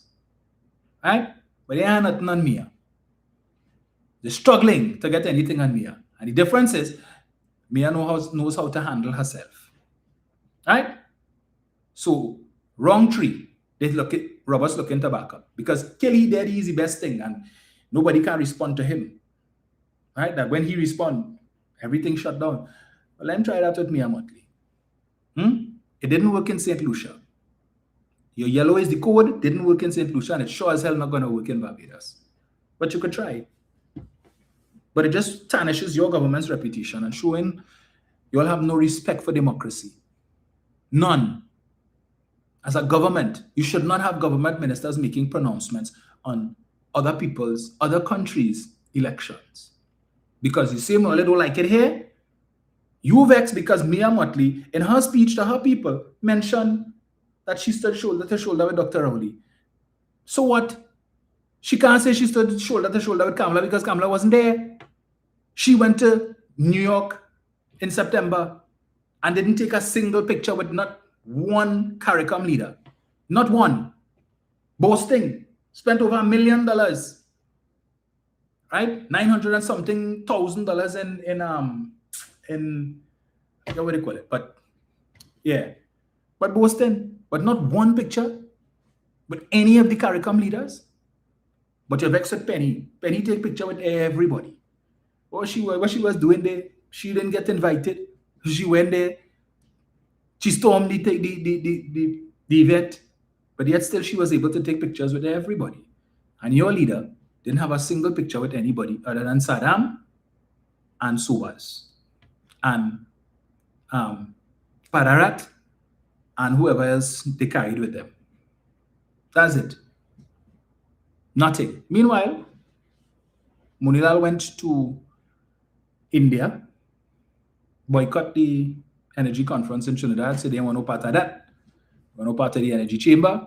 Trinidad and Tobago energy chamber, want no part of that. So he went to India, to their energy conference, talked to some people there, and he said, well, come back and he said, well, we talked to some Indian companies and they might be interested in the refinery. So they're supposed to be sending a delegation, supposed to be coming soon to inspect the refinery.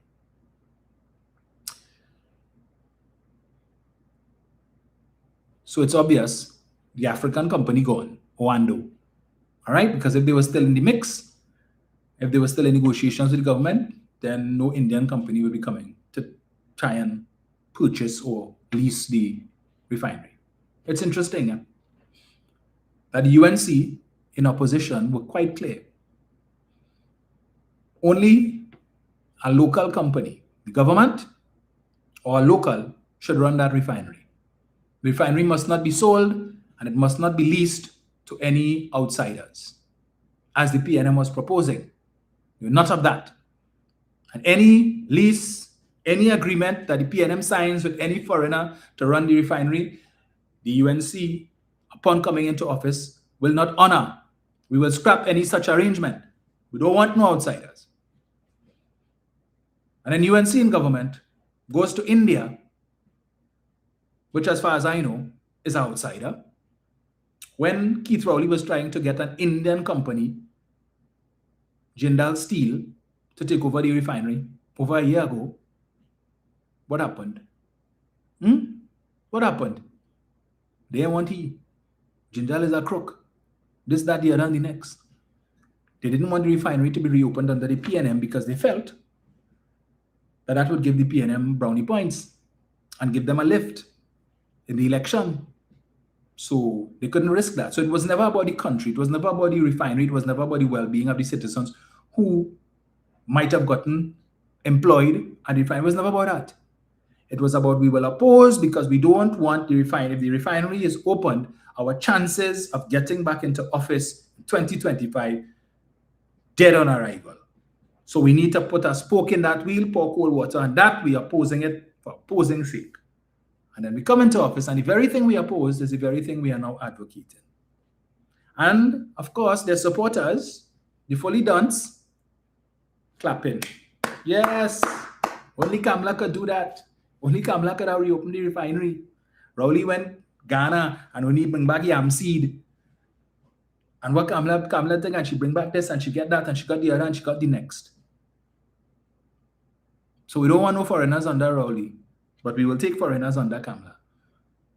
These blasted hypocrites. But the UNC unproud. UNC unproud. When the refinery should have been opened over a year ago. But I want to ask them and I want to see, right? And I'm kind of glad that they went to India too. You know why? Because the world's largest oil refinery resides in India, the Jamnagar Oil Refinery, that refines about 1.2 million barrels of oil per day, more than 10 times what the Pointe-à-Pitre refinery was refining. And they had a staff complement of 2,200 people. 2,200 for 1.2 million barrels of oil per day. The Pointe-à-Pitre refinery that was refining about 100 to maybe 120,000 barrels per day, because remember, Khaled Hassan Ali, who was the president of Petrotrin between 2010 to 2015, he told the Oil and Gas Journal in an interview that they had to cut back on refining throughput from 180,000 barrels of oil per day to 120,000 barrels of oil per day. Why? To avoid going out of business. His exact words. To avoid, in an attempt to avoid going out of business. So if they had continued operating at 180,000 barrels of oil per day, what Mr. Hassan Ali told the Oil and Gas Journal, basically, the refinery would have had to shut down. Same thing the PNM did. But they were trying to avoid that by reducing throughput. Because the more oil we produce, the more oil we refine is the more we have to buy.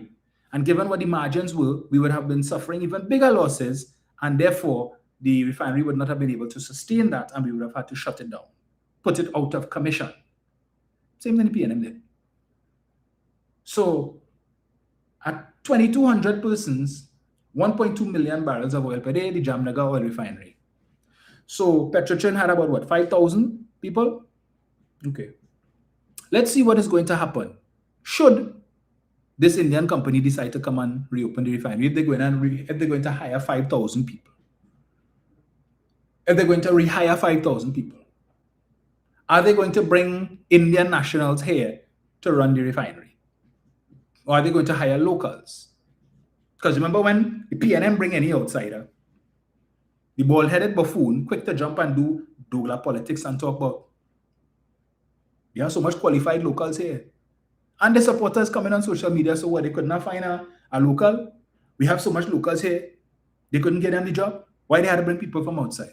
So let's see if the Indian company decides to take over the refinery, who they put in to run it, if they will bring Indian expats, or if they're going to hire locals to do it. But I think we all know what is going to happen, right? But rest assured, the government and the supporters will say nothing. If they bring half the staff is Indians, I have no problem with that. Indian nationals, no problem with that.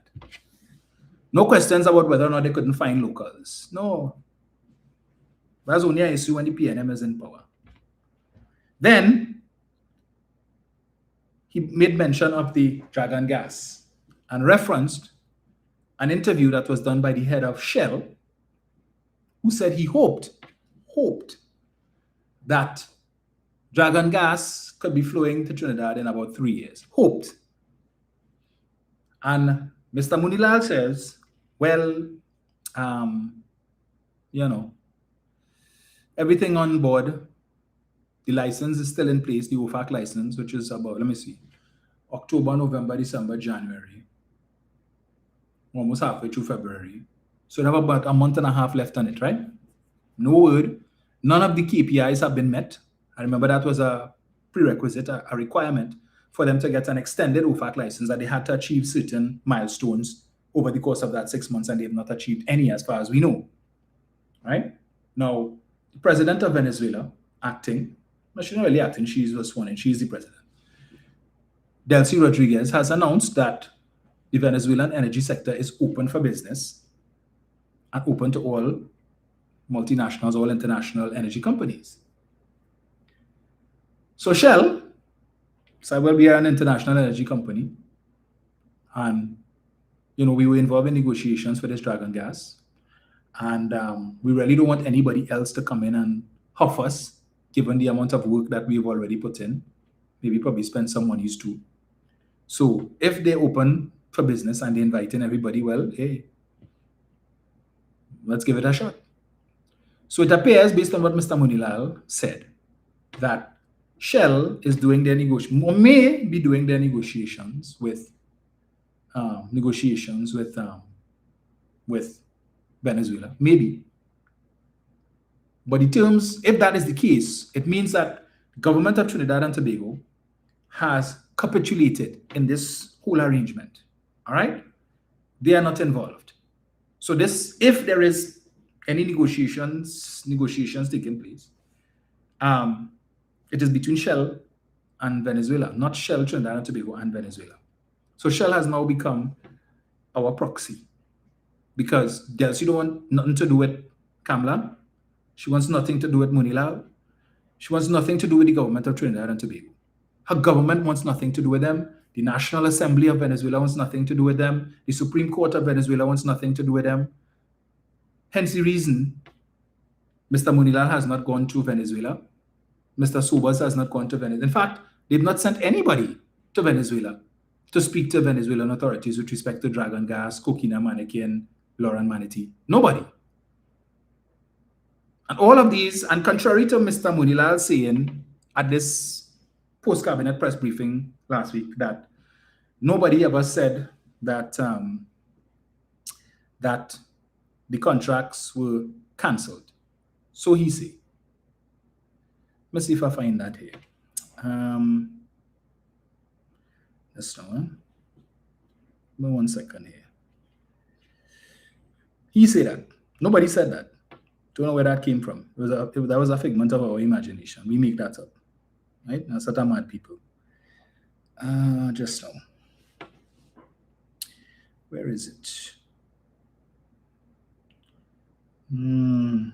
So, let's see if I get this here. Certain mad people running government in this country, yes? Just now. No, that's not what I'm looking for.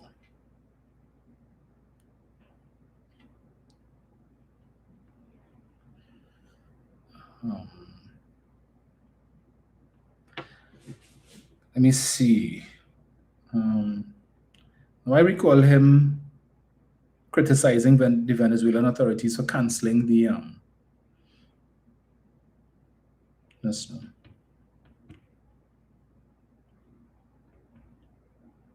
Just now, 1 sec.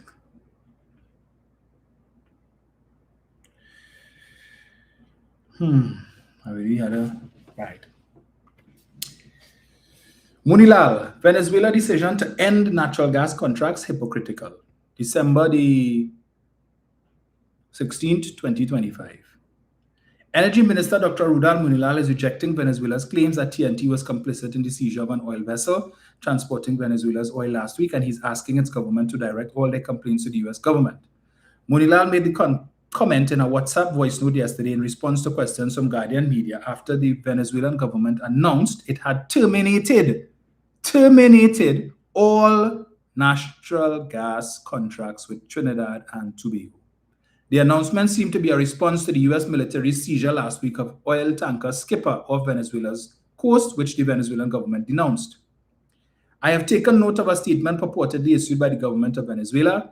The Venezuelan authorities should direct their complaints to President Donald Trump, as it is the US military that has seized the sanctioned oil tanker. In the meanwhile, we continue to have peaceful and fraternal relations with the people of Venezuela. The people, not the government. Munilal also called the government statement propaganda. We are not bothered by this press release. I find it an act of hypocrisy since the government of Venezuela continues to engage with the USA and its Chevron, and it is Chevron that is exporting heavy crude to refiners on the US Gulf Coast. So they continue to do business in the oil industry with the United States, but then make these erroneous statements about TNT. The Venezuelan government issued a statement yesterday alleging that TNT's government acted in collusion with the US administration in an act of piracy. In an immediate response to the escalation of hostilities and serious aggressions, Venezuelan President Nicolas Maduro also made the decision to immediately terminate any existing contract agreement or negotiation for the supply of natural gas to TNT. In the statement, Venezuela said it has full knowledge of Trinidad and Tobago's participation in the theft of Venezuelan oil committed on December 10 by the US administration to the assault on a ship transporting the strategic product. The statement also directly points to Prime Minister Kamla Persad-Bissessar as having revealed a hostile agenda against Venezuela since her arrival in government. So Venezuela's former president stated that they terminated all contracts. Munilal saying something different. Okay. Let's see what Shell had to say recently. We get this here.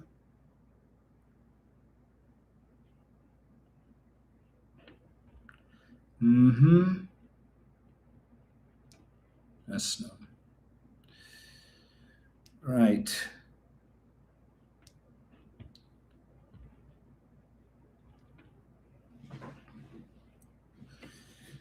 Shell hopes to produce gas from Venezuela's Dragon field in 3 years and have it processed in Trinidad and Tobago for export. CEO Wael Sawan told Bloomberg TV in an interview yesterday. Shell and the national gas company were, in 2024, jointly granted a 30-year license by Venezuela's government to operate the gas field, estimated to yield between 3.2 to 4.2 trillion cubic feet of gas. Shell would acquire a license from the U.S. Office of Assets Control, OFAC, to operate in Venezuela because of U.S. sanctions. We are waiting at the moment for those OFAC licenses from the U.S. government. And within a relatively short time, we believe that we could potentially, here the words being used there, we hope, we believe, potentially get to a final investment decision and production in a couple of years after that. We hope. He told CNBC in a separate interview yesterday that the Dragon gas opportunity could be activated within months. Could be, but we ain't sure. With the removal of Venezuelan President Nicolas Maduro and the U.S. pushing for investment in Venezuela's energy industry, Shell believes the development of the Dragon gas field is in line with the U.S. strategy. It would be good for the Venezuelan people. It would be great for Trinidadians, and I think it is very much in line with the policy of what the U.S. is trying to do. So on balance, we think we can play an important role in that space. Speaking at the post-cabinet press conference yesterday, Munilaal confirmed that the OFAC license for the Dragon gas project remains valid for another month and a half, despite concerns that the project is at risk due to diplomatic or political uncertainty. He added that the timeline given by Shell CEO Wael Sawan is realistic. That is very instructive. The timeline given by the Shell CEO, not the timeline given by the government of Trinidad and Tobago, having had discussions with the government of Venezuela. So everything Munilaal tells you is third party, not empirical, not firsthand, not because he picked up the phone and spoke to his counterpart in Venezuela, who happens to be the Venezuelan president. No, not because of that. Because he watching Bloomberg or he watched the evening news, and just as you and I saw that interview, the same interview he saw, so he doesn't have a document in his hand that Shell sent him and told him, well, so this is what is what. No. He found out the same time you and I found out, looking at the same evening news or the same afternoon news, right? So Shell is the proxy. They're doing their thing. And what if we are to interpret what Mr. Sawan is saying, it's basically, well, listen, if Venezuela don't want to do business with Trinidad and Tobago government, I have a problem. You know? They say they're open for business and they're willing to deal with internationals. We could deal with them. We could get the license.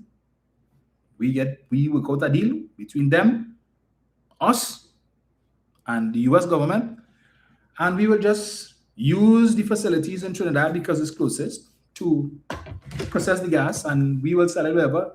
I probably get Trinidad, a little some.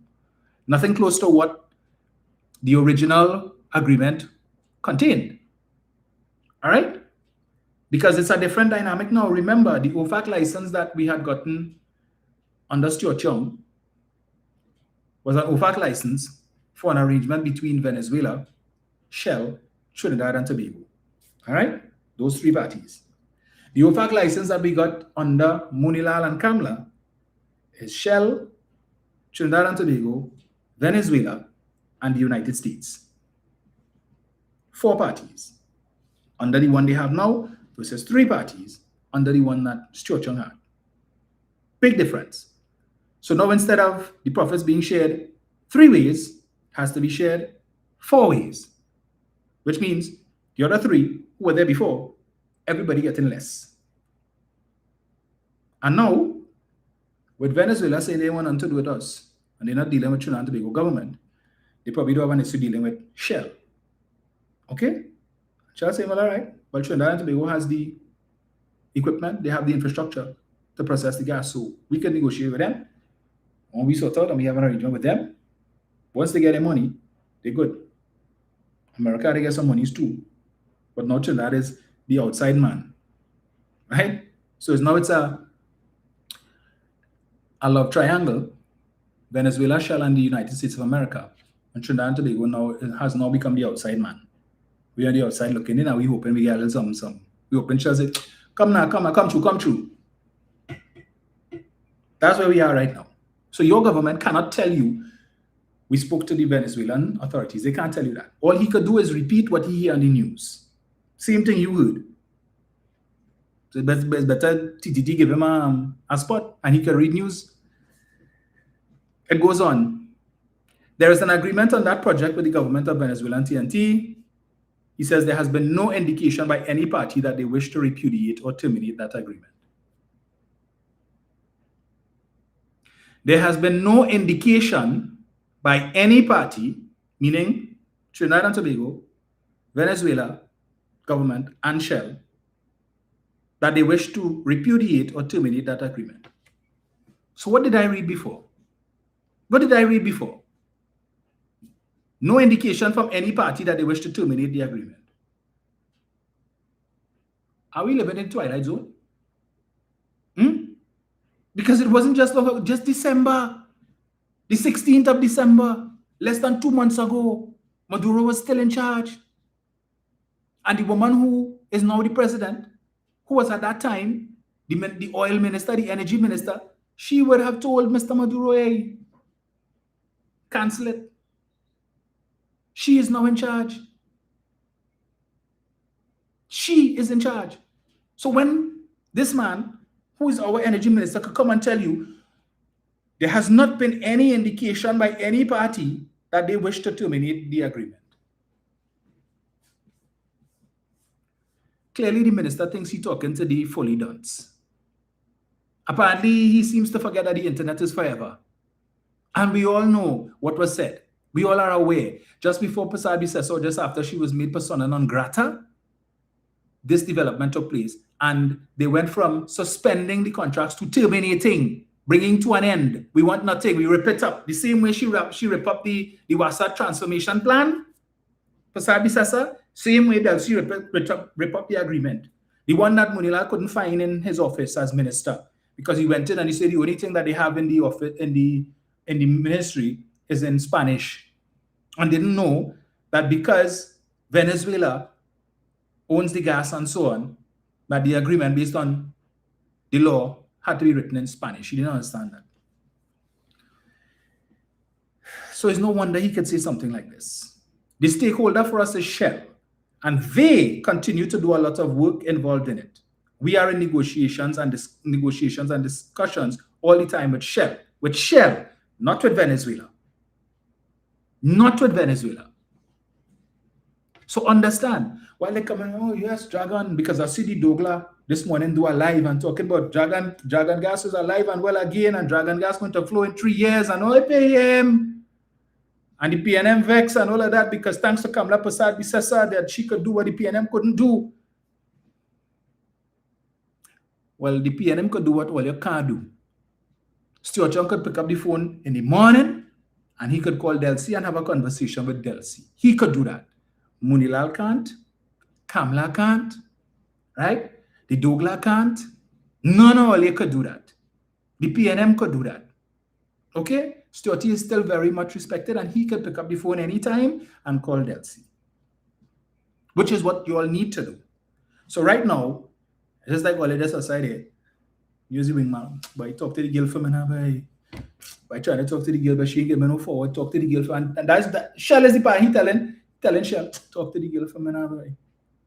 See if you get the number from me now. I try and buy with girl taking one, but I ain't getting no forward, no electricity, no current, nothing, boy. Talk to her for me now. I just say that you don't worry. And meanwhile, Shell was spending in Delcy. My partner like you, but I like you more, girl. So I just talking to you just because. Study. Yeah. I just making it look like, yeah. Just give me a little wave now.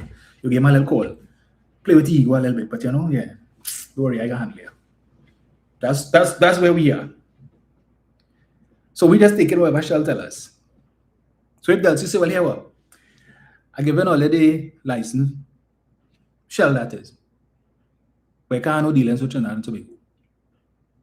Take it or leave it. What you feel Shell going and do? So, well, hey, what now? We try, but couldn't help it by hard luck there. Better luck next time now. And Shell will do what they need to do. Bring in the equipment. If they had to spend the money to develop the infrastructure in Venezuela and do what they need to do there, because Venezuela government doesn't have the money to build the infrastructure. If they want to spend their money and build the infrastructure there, and they run it from Venezuela and they cut out the middleman, so it's just them, the United States and Venezuela. So it's money split in 3 ways instead of 4. What we go do? You beat Shell? Put them over all up? Right. Oh boy, oh boy, oh boy. It is only January 29th, a few days ago, those oil-related sanctions were lifted. The long and short is that nothing has changed. Nothing has changed, Lord Father, if delusional was a person. The only thing that really changed was because of the political recklessness of Mr. Young, Dr. Rowley, and Ms. Beckles and others. How Penny come into that? Because of that, I think that they may have caused a slight delay in the proceedings, but we are back on track. So Dr. Rowley, Stuart Young, Penny, and others in the PNM caused a slight delay. PNM caused a slight delay. Okay. Yeah. It was the PNM who was saying that Maduro is a narco trafficker. It was the PNM that was saying that Maduro was part of a corrupt cook-up with Rowley and Jindal. It's the PNM who was accusing Maduro of some of the worst things. Yeah, the PNM was doing that. And we caused a slight delay. But things are back on track now. Yeah. The minister also pointed to long-standing gas supply constraints affecting Atlantic LNG, noting that Train 1 was decommissioned under the PNM administration after more than US $200 million had been invested, which he claimed was taken from NGC. Was it US or TT 200 million? Anyway. So something for them to feed the masses on the other side. Yeah, Dragon come in. After the Prime Minister said on the 3rd of May, Dragon dead, and we would be a fool to think otherwise. That is dead. She said that. Dragon, that's all they're talking about. The PNM couldn't do it in 10 years. Why would we believe that anything could be done now? It is dead. Less than a year ago, she made that declaration. 2 days after she was sworn in as Prime Minister. She signed off on the death certificate and said it was dead. And then she decided, I wonder why. Same thing I do when I went down to the political cemetery and I shouted, John Jeremy, come forth. Kennedy Swarat Singh, come forth. Anil Roberts, come forth. And all of them come out of the grave. Let me try that with the Dragon gas too now. Let me see. Yeah. So, try to see if the necromancy could work. Yeah. Okay. All right. Kamla the Messiah, right? Never a dull moment to these people, I tell you. So let me see if I get this thing here. Hey boy. Oh Lord. So we had this thing called Dirty yesterday. And I don't know how many of you would have seen the videos that are circulating. But if for those of you who listen to the Parliament channel on Friday, while we were debating the copyright and intellectual property, the amendments to the copyright and intellectual property bill, the Minister of Culture, Michelle Benjamin, got up to speak. The first time she has spoken in 9 months, outside of the budget debate, when she would have had to answer questions during the Standing Finance Committee. It's the first time she has, I believe, no, the second time she gave a speech for emancipation, talking about free at last, free at last. So she got up and she spoke for the second time, and reference was made to Chaguaramas. Now, you all recall, Stink and Dirty took place down in Chaguaramas because The usual venue, which is the Brian Lara, the car park of the Brian Lara Cricket Academy, but use of that facility was banned by this very same government. Said that all facilities that fall under UDCOT, in particular sporting facilities, no fets were to be held there. As such, they put the entertainment fet industry in a tailspin, and people had to go and find new venues. And the minister said the option she gave was Shagaramas and the Queen's Park Savannah. But you can't have Stink and Dirty in the Queen's Park Savannah. Where in the Queen's Park Savannah are you going to have that? Because we see there are stages, they're setting up stages and so on for different events there. So it couldn't be held there. So they had to go down Shagaramas because the government was unrelenting.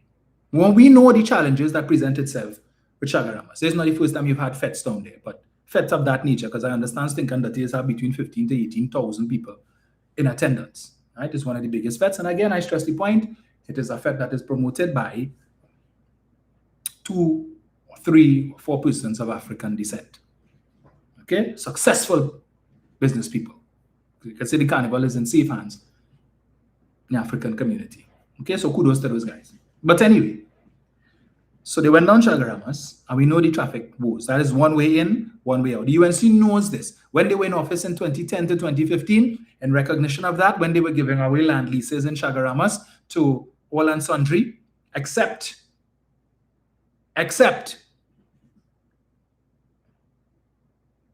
the African community, the East Indian, well, they gave away the Shagaramas Convention Center to the East Indian community, East Indian businessmen.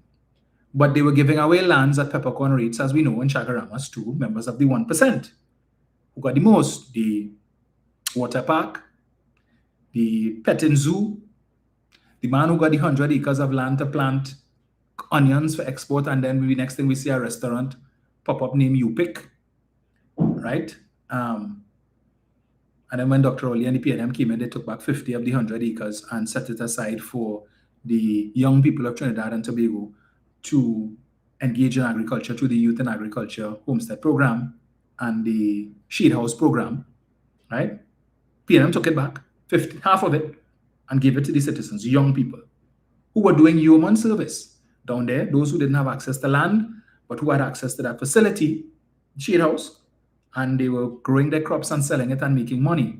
Since this administration came in, they shut down that program, and now the whole facility is just overgrown with grass, nothing happening there. And the young people who were earning an income down at that facility are now home twiddling their thumbs, biting their nails, and hoping to find employment somehow, some way. So the UNC was given out, and then they realized, well, look, if we develop down on that side, we need to come up with a way to improve the road network.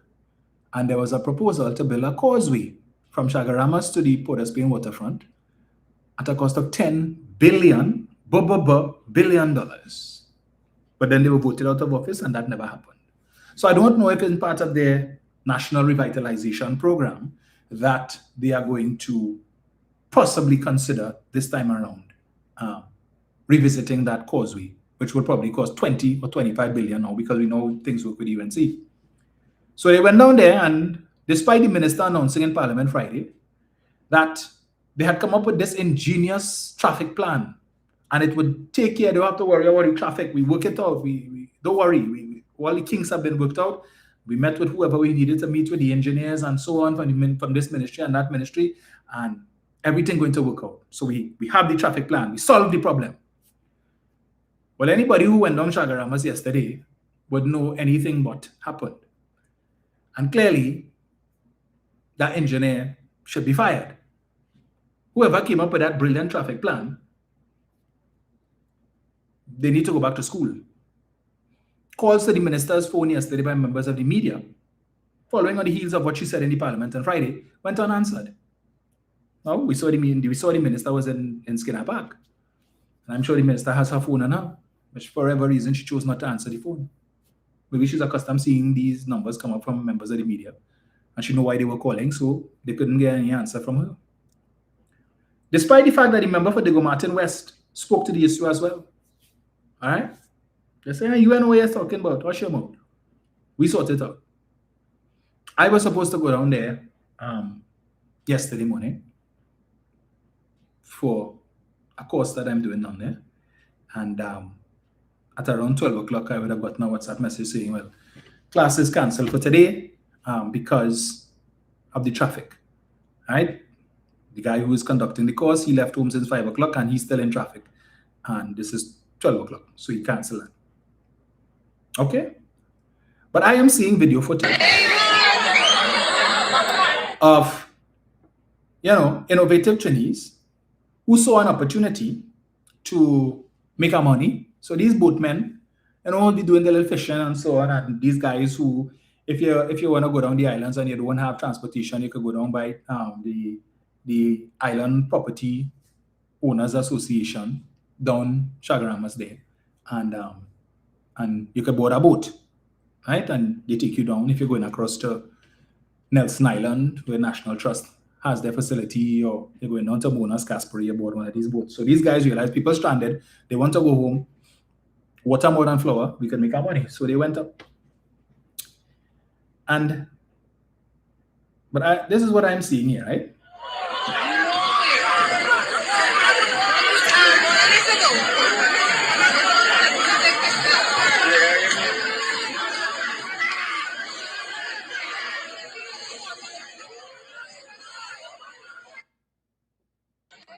Big fight on a boat.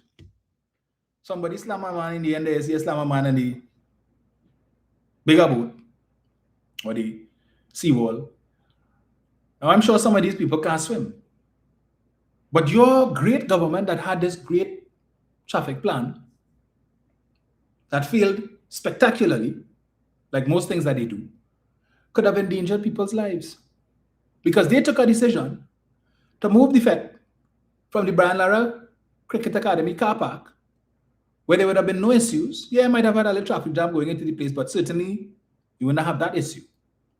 Now, if that guy had fallen overboard and he couldn't swim, or 2 or 3 people on the boat had capsized, and people and had died, what would have been the situation? You would have come and offer condolences and say that the people needed to do better and they were irresponsible. But you all gave them the assurances, all you go down and Vietnam and we fix the problem. Traffic will not be an issue. It is on Hansard. It was said on national TV. You all gave the people the assurances. Everything fixed. All you go down there, jump in your car, your maxi, your bus, whatever, and go and have a good time. Yeah? Fed till you drop, literally. And that was the chaos that took place yesterday. Citizens could have lost their lives. People could have drowned. But it's hustle taking place there. Because you can't have a FET and you can't have a fight. Somebody will drink too much of mustard, somebody touch somebody girl, somebody take a wine and somebody man. These things happen, you must have a little some light up money land. But no, all you make the people have to go down Chaguaramas. As Colm said, down on a national security facility down by the heliport, where they have, I think, some prisoners down there still, who they moved from the Golden Grove during the state of emergency, who they claimed were part of the coup plot to blow up the half of the Attorney General's building and who wanted to harm this one and that one. But you send people down there, disrupt people's lives. I always say because noise pollution. So you move the noise from Brian Lara Cricket Stadium car park to the heliport. Apparently, they have nobody living down on that side, right? Nah, there's nobody living down on that side. Nobody living in Carenage and such areas. And the immediate Chaguaramas, so nobody living down there. So there's no noise pollution down there. But I am seeing people from their homes showing videos of the traffic sneaking and they saying you could hear the music. But your government thought it was a good idea to make that announcement. Rather than say, well, okay, 2026 will be the last year that we would allow for FETs to be had in these facilities, given the close time frame to Carnival. All right? And we're giving you due notice so that when you start your planning for 2027, you could look for venues, proper venues. You could go and do your necessary due diligence to see if this will work out your if it is you need to make arrangements with the water taxi, because that would have made sense. The water taxi could hold about 400 people. So you just needed to find a place for it to berth and make a few trips, even if it's Saturday I don't think the water taxi works on a Saturday. So you could use 2 or 3 of them depending on how many working. And send them down there, they make a few trips and the government make a piece of money. But no, that didn't occur to you because all you're bright and you all worked out this beautiful traffic plan that failed spectacularly, just like this government has failed for the last 9 months. Ah, boy, never a dull moment. Meanwhile, so something I was supposed to read a couple of weeks ago. Let me see if I find it here. Where is it? Let's see if I get it here. Or did I see it? Right. So after all the work that Mrs. Prasad Bisasan and they would have done, to assist the US government, I realized that we stopped blowing up boats. So apparently they have no more drug boats, no more drug trafficking, no more human trafficking, nothing, because all of the US assets, the SS, the USS, not the Gravely, what was the other one? The bigger one, the aircraft carrier, seems to have left the region. And all the other, we hear nothing about them again. Mr. Trump doesn't seem to be interested in this side of the world anymore. He has his own issues to deal with up north. Venezuelan oil moves into the Caribbean. Tankers have been discharging Venezuelan crude at Caribbean islands, publicly signaling their activity in a move that marks a new trade order after the US exerted control over Caracas's oil industry. 2 vessels delivered about 2.5 million barrels of oil, of Mary oil, over the weekend to storage tanks in St. Lucia and Curacao, staging posts for broader exports, according to ship tracking data. In the coming days, other tankers are set to bring more Venezuela crude to other destinations, including the Bahamas. The Trump administration tapped trading giants Trafigura Group and Vitol Group to help market Venezuelan barrels, and is encouraging US majors to invest in the country to revive its battered oil industry. The shipping market is being shaken up by the intervention, with freight rates surging for some routes. Some so-called dark fleet tankers laden with Venezuelan crude have turned on their transponders as they prepare to offload their oil, while ships that have stayed clear of the trade route return to participate. The Volans and Aframax sanctioned by the US and UK unloaded 600,000 barrels at Curacao on January 17th. According to ship tracking data, the discharge location is home to the Bolan Bay storage facility, the vessel carrying a cargo for Vitol, Bloomberg reported last week. Separately, the Kelly, a very large crude carrier, arrived at Castries in St. Lucia on January 18 to offload 1.9 million barrels of Mary, according to the data. The delivery is the first shipment of Venezuelan crude into the Caribbean islands since December of 2018, 7 years ago. Castries is home to a storage facility that's primarily operated by the Houston headquartered Buckeye Partners Limited. Bloomberg News wouldn't identify the company or entity responsible for the oil trade. Buckeye Partners is helping bring Venezuelan crude to market safely and responsibly by leveraging its operational expertise and strategically positioned infrastructure, the company said in a statement, and the group is operating in accordance with all applicable laws. Meanwhile, VLCC Marbella reached South Riding Point in the Bahamas on January 19th with 1.9 million barrels, according to the data, another vessel carrying a vital cargo. A third supertanker, Wren, is laden with more than 1.7 million barrels and due to arrive in the Bahamas later this week. Note that I'm almost at the end of the article and no mention made of Trinidad and Tobago. We have infrastructure here for oil storage. We're not importing any oil because we have no refinery. But our infrastructure here is just laying fallow. And meanwhile, St. Lucia, Curacao, the Bahamas, none of them always say no thing. Zone of peace. And it's only Trinidad and Tobago and Guyana that's supporting up north. St. Lucia wasn't supporting, Curacao wasn't supporting, the Bahamas wasn't supporting, but they benefited. And all the work that your beloved Prime Minister and they did. What they get? Radar. The market is keenly watching for other tankers heading to Venezuela to load crude as more vessels openly signal their intention to be involved in the trade. The Gloria Maris indicated earlier this week that it's bound for Vigo, a typical reference to the main Jose oil export terminal, and the Suezmax is currently ballasting off the port, with Vortexa listing its control as Trafigura. No mention of Trinidad and Tobago, none. The new Minister of Energy talking about that, neither. After all that they did, nothing. They're passing us straight. We are the closest. We have facilities, we have infrastructure. Is there nothing? We go in Curacao, we go in St. Lucia, we go in Bahamas, to hell with Trinidad and Tobago. Okay. Right. Then we have the Tobago situation. Yes. Let me get something here just now. So the Blue Wave was the Blue Wave is the name of it? You all have had to forgive me.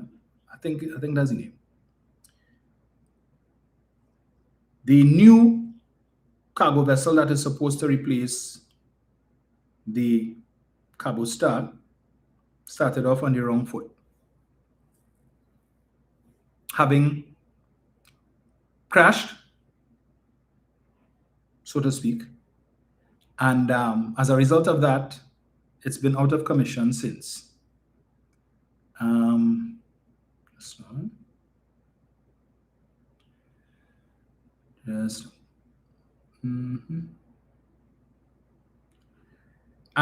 it is affecting Tobago in terms of supplies. And the sea bridge is now in problems. We see hoteliers in Tobago are indicating that as a result of the state of the sea bridge, they're losing 60% of business. They're getting cancellations, bookings. Car rental companies that had bookings, they are seeing cancellations as well. And but everybody is being told to exercise patience. We can't blame nobody. Don't blame the government. Don't blame the THA. No blame to be had. But when it was in 2017, it was blame Rowley, blame Ruhan. Just no.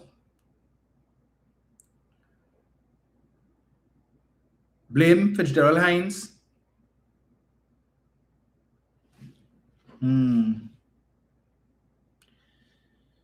Just now, there was a story in today's Guardian that I'm trying to find, which speaks about this vessel, issues that it had or has, indicating that it was impounded by, Troubled Journey. There it is. Blue Wave Harmony's troubled journey to TNT vessel once detained, concerns raised over safety lapses. On January 30th, just days after it reached TNT, and while on sea trials, the vessel brought to service the inter-island sea bridge, the Blue Wave Harmony, was damaged during berthing maneuvers in Tobago.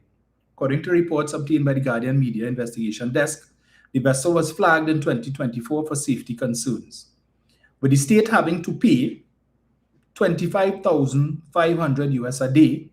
Guardian Media takes a look at what happened at the port of Scarborough during berthing that damaged the ship's hull, and what the vessel's documented history shows about safety oversight before it ever arrived in Trinidad and Tobago on January 22nd.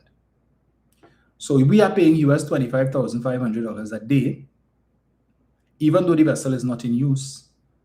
So from the time it arrived here, we have been paying US $25,500 per day. And we've got no utility from this vessel. And it arrived here on the 22nd. So we check in from the 22nd to the 31st of January. That is 9 days. And then we check in from the 1st to the 8th, which is another 8 days. So that's 17 days for which you, the citizens, have been paying $25,500 US a day. And, you know, I'm forced to throw my mind back to the Mute report, which I quoted from a few weeks ago. Deja vu. You all remember I told you that when the UNC was last in power, 2010 to 2015, and they brought the Superfast Galicia here, and despite the fact when they went to the sea trials in Europe, where they found the boat, and they realized that it was not compatible with port infrastructure in Trinidad and Tobago, but they were desperate for a vessel, and they said, bring it, and we're going to deal with the issues after. Bring it, man. And it came here, and just as they knew it could not berth, it was incompatible with port infrastructure. And what happened? For 56 days, it was anchored out in the Gulf while they were trying to figure out the port infrastructure, trying to dredge and all of that to facilitate the vessel. And at that time, that vessel, the great superfast Galicia, was costing 17,500 US per day. And for 56 days, you, the citizens of Trinidad, you, the taxpayer, paid 17,500 US per day and got no utility from that. Right? Multiply 17,500 US by 56 days. Now we are at 25,500 US, an additional 8,000 US per day, and we are at 17 days, nothing. Do the math. Okay? So it happened between 2010 to 2015, and like this government needs some blue soap, calabash with some hibiscus and red lavender or something. They need a bath, because here we are again, spending thousands of US dollars per day for a vessel that we cannot use. Now, if it was the PNM, you remember the first thing in 2017 when the sea bridge collapsed? Pressure, Lord have mercy. Rowley, I know what you're doing.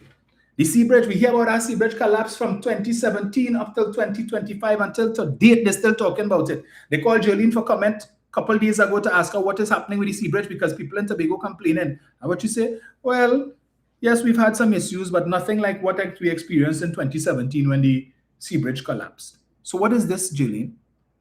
They went and get a badge, right? They said we have a badge for 10 days because we're still fixing the vessel, and then we had to do some sea trials after that to make sure everything good before we can start to use it. So we get in a badge. But you all remember in 2017 too, when the PNM secured a badge? And what was the PNM situation when they came in 2015? The situation with the Superfast Galicia and so on? Where it was announced via Transmed that the owners of the Superfast Galicia had already taken a decision that they were going to bring their vessel back to Europe, to Spain, and they were going to upgrade it and add seats, some 300 seats and whatnot.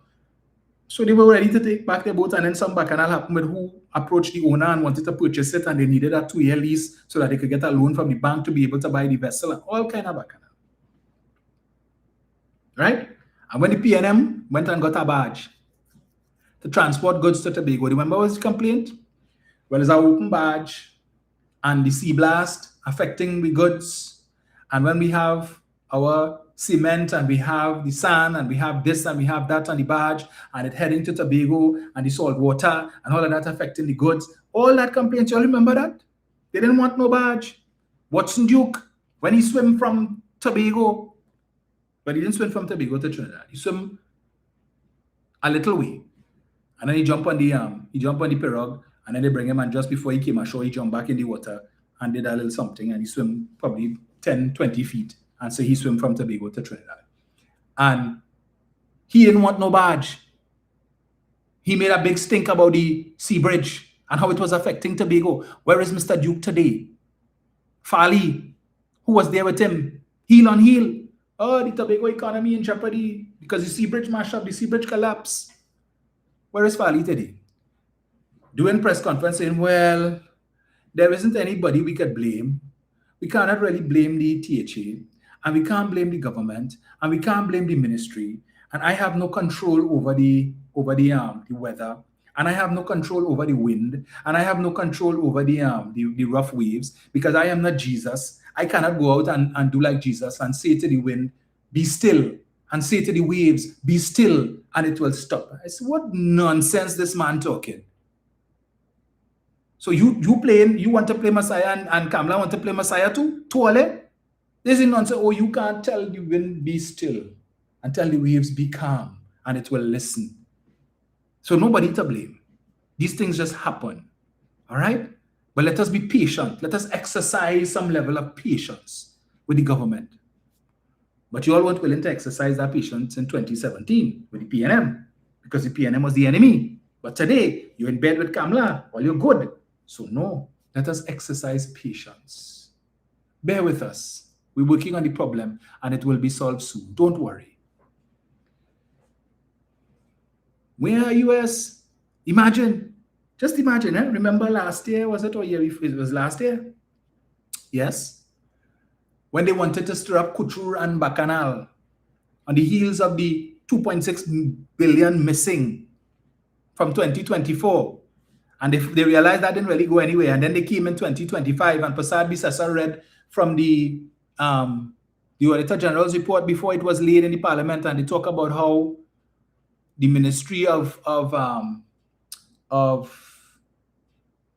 Trade, I think it was, had spent some 25,000 US on some hand scanners or something like that, and the scanners never came. And remember all the noise the UNC made? You can't get 200 US in the bank, and them spend 25,000 US to get to buy scanners, and the scanners never come, and all kind of complaint. 25,000 US, right? 125,000.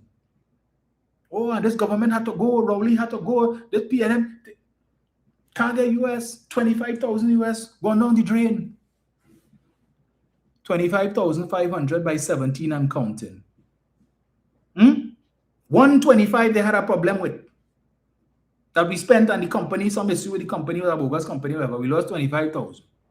But for the last 17 days, you all have been paying 25,500 US. The boat, no utility from it. You can't get back, you can't get no refund. All right? Where are they? Where are the complainers who was vexed because they couldn't get 200 US in the bank and the PNM waste 25,000 US, but you all waste 25,000 by 17. And by tomorrow morning, it's 25,000 by 18. And until the vessel starts to sail and actually carries a cargo, it's 25,000 by how many days until that happens? Where are you? Where are all the UNC bleeding hearts who had a problem with that? 125,000. Where are you hypocrites? Nowhere to be found. Or let quiet. As I keep saying, you all have developed the patience of Job since this government came in 9 months ago. Right? But you had no patience under the PNM. But Fali now come in to tell you exercise patience. Oh yes. The PNM mash up the economy and the government just come in. Well, they could only sing that song for so much longer. Right? 9.5 months going into almost 10. In no time at all. It will be 1.5 years. And then 2 years. And let's see if you all will still be singing the same song. The government just come in and they need more time and they need more time. 5 years will pass and you all will still be singing that same nonsense song, but they need more time and the PNM damage the economy. Right. But downplaying what is happening in Tobago, where the Hotel Association is saying something, hospitality sector is saying something, the Chamber of Commerce who across there, they complaining. Is not we in the PNM fear-mongering. It's not us saying that, you know. We are just repeating what people in Tobago say, what they are going through. We're looking at the same news where you're seeing they're showing empty shelves in some grocery stores. So, it's not us. They love to say that we like to fear-monger. But if it was the PNM in power, no, we are here. A totally different story. Totally different story. That is the hypocrisy. Bollywood for that. If you open all your mouth, Kamala might come and arrest a new tax on all this. So it's better to keep quiet. So let's see where it's going to pan out for Carnival. This is Carnival week. All right, the culmination of everything. Tomorrow is the finals of the small, I think, and medium bands. And I was informed by the one steel band in my constituency, Arima Angel Harps, which placed 4th in the semifinals of the medium category. I'm hoping for better showing, fingers crossed, that maybe this might be the year they're playing Crazy's Band from Space. It's sounding real good, tightening up. But tomorrow is the finals. Tomorrow is the end of the competition season for the medium bands, small bands, medium bands, I think. And guess what? Up to now, they have not received 1 penny from the government support. After the Prime Minister and the Minister of Culture had the launch of Flavor in the savannah. Make big money, man. Oh, we give them the Pan fraternity how much millions of dollars. Yes, and we sponsoring each band, each unsponsored band will get $20,000, and the Prime Minister needed to interject and talk about that because that's a big thing. Only pull sponsorship. NGC under Ramdeen say we are not a charity. Pull sponsorship from 3 bands, left them unsponsored. Having to scramble now to try and get money.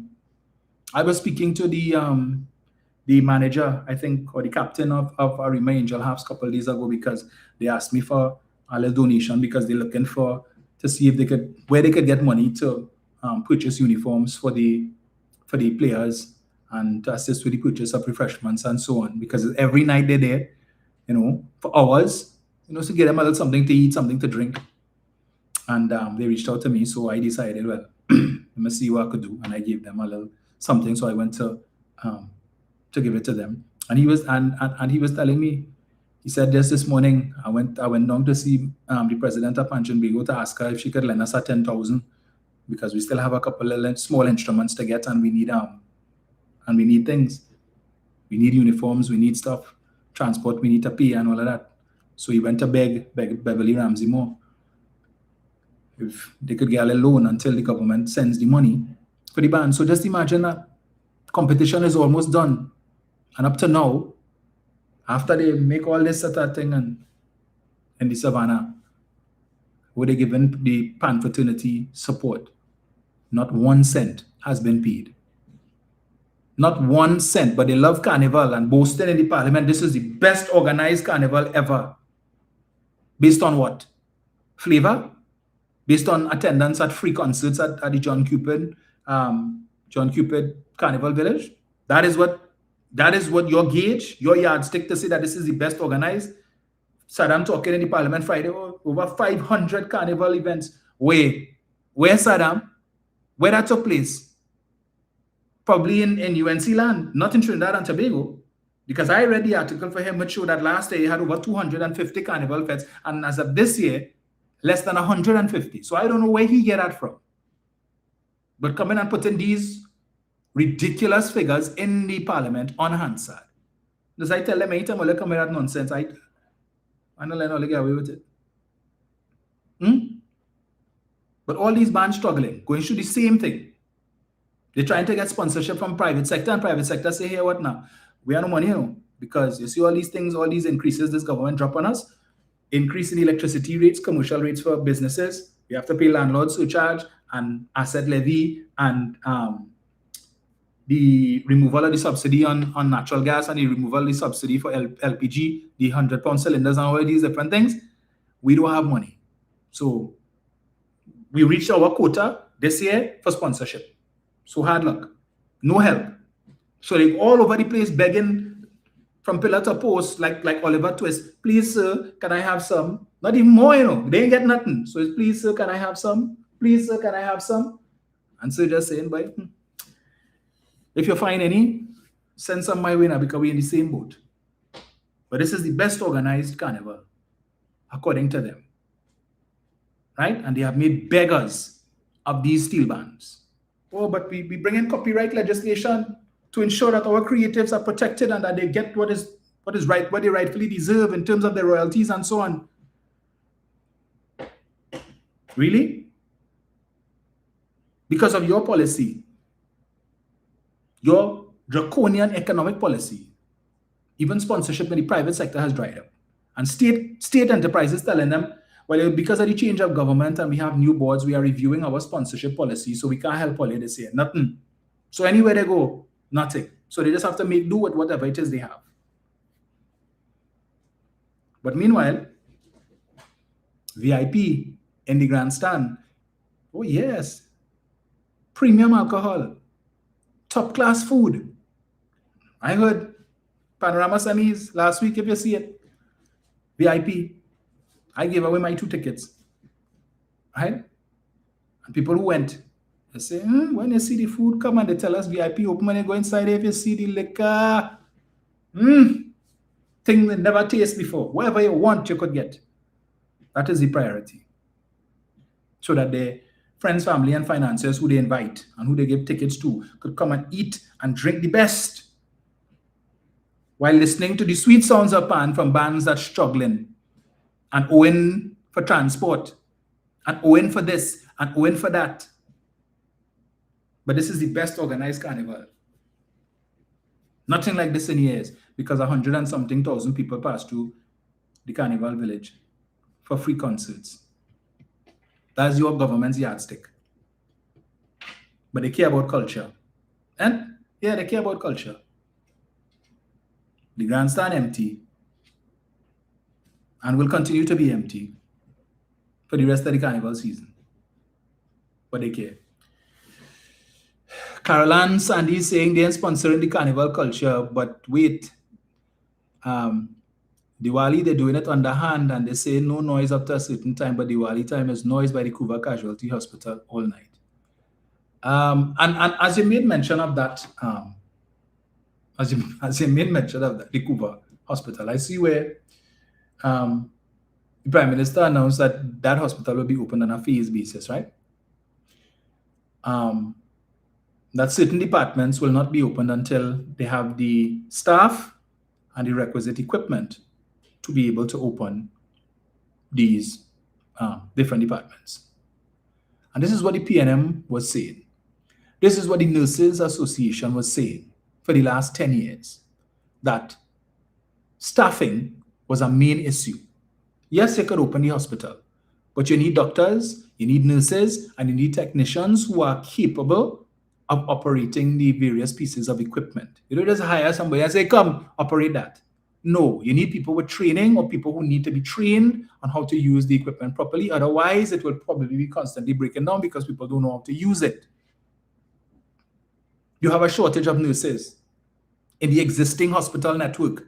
You have shortage of nurses, shortage of doctors, specialists, which is what you need. Neurosurgeons, cardiologists, anesthetists. You need all these people who specialize, not just GPs, not just people who went into UE and they study and then they come, they do their residency and now they could officially call themselves doctors and then they come. All right? You need people who are specialized. So when somebody comes in with a neck injury or somebody is shot by the police and is paralyzed, okay, because bullet entered the spine or whatever it is, and you need a specialist to be able to treat them. We have a shortage of that in the country. Because what often happens is that when our locals decide to specialize, many of them, when they go abroad to specialize, they don't come back. Because they get lucrative opportunities abroad where their services are needed. And they get paid in US dollars, they get paid in pounds, and they get paid in euros. And so they choose to stay outside it. We have oncologists here. I know one who was my mother's doctor, served in a GP capacity after my mother had a stroke, and she used to come home to see my mom every week or every 2 weeks, as the case may be. But her specialty was in oncology. And then she got an opportunity and she and her family migrated and they've gone to England. And people like that. And this is what the PNM was saying. It's not that we did not want to fully operationalize the Kuva hospital or the facility, but we don't have the staff. And I was listening to the news last night and I heard where it was said that the PNM had been able to secure over 100 and something Cuban nurses and doctors and specialists, right, to work in that facility. And the people would have done their certification and so on. They're still waiting to hear from the UNC government as to what is going to happen. And they've heard nothing since this government has come into office. Edie Stewart was telling them, we do not have the nursing personnel to staff the hospital. We don't have the doctors. That is what you need. And then when the equipment comes, so hold your hand. But no, they realized they could fool the foolish, the fully dunce, offer that as a promise, an election promise, and make it look like the PNM was wicked and oppressive and evil. And the only reason why they didn't open the Kuva hospital fully was out of spite and malice. And people bought into that and voted for them. And now they cannot open it fully because they don't have the staff and they don't have the equipment and they don't have the personnel to handle the equipment that they do have. So now we had to do it on a phase basis. How long that phase is that is going to take, we don't know. But just know we committed to doing it. So it's still not functional. Still in the same way that it was under the PNM 9 months after this government came into office. Same way. And they said we will fix it. And 9 months later, it ain't fixed. Where are all the UNC bleeding hearts who was cussing Rowley for his spite and vindictiveness in not opening the hospital? The hospital open? Your child sick? In the middle of the night, you could jump in your car and go there for treatment, or they're sending you to San Fernando General or Mount Hope still, because the hospital is not commissioned. But after all that big talk, the PNM this and the PNM that. And now you're all seeing why the PNM didn't open it. So the same problem, but they attempted to fix the problem, to at least get the staff. But of course, because up north say, if you hire Cuban and nurses and doctors, that you could be in problems. You could lose visa. So these people, these 100 and something nurses and doctors are just there in abeyance, don't know what to do, while this government continues to twiddle their thumbs. But and up north is all your best friend, ask for an exemption, explain the situation to them, tell them we have this big hospital there that just there and we need to open it, and we do have sufficient staff in Trinidad and Tobago, and we need to avail ourselves of these people, and they're willing to come here and work. Try it and see, huh? And all his best friend, all again, OFAC license, and right. But the supporters know about the PNM didn't open that. But they didn't know about 2010 to 2015 when they didn't open government campus. Spent millions of dollars in paying rent to the same 1%. They didn't know about that. They wouldn't talk about the Ministry of Social Development headquarters that the PNM started construction of on Chadwick Road, where construction was in an advanced stage so that the ministry could move out of the buildings that they rented from Faris and move to their own accommodation, so you all could stop griping about how much money Faris get, because that's all the Douglas could talk about, how much millions Faris get. But the PNM was putting things in place so that the ministry could move out of Faris building and move into their own space, so that the rent wouldn't go to Faris and you all had to complain about that no more. What your government did? It's under review. So construction has stopped. So whatever was left on the contract up to the point that the PNM was in office, just that little bit of work is being done still. But otherwise to that, appears construction has come to a halt. And anybody who works in the Port of Spain area and who passes there and is familiar, you are familiar with the building that I'm talking about at the corner of, I think, Stanmore Avenue and, or is it Victoria Avenue and Travis Road? All right? Right on the corner, that huge building. Where the supporters of the UNC to talk about that? Don't come and tell you about corruption.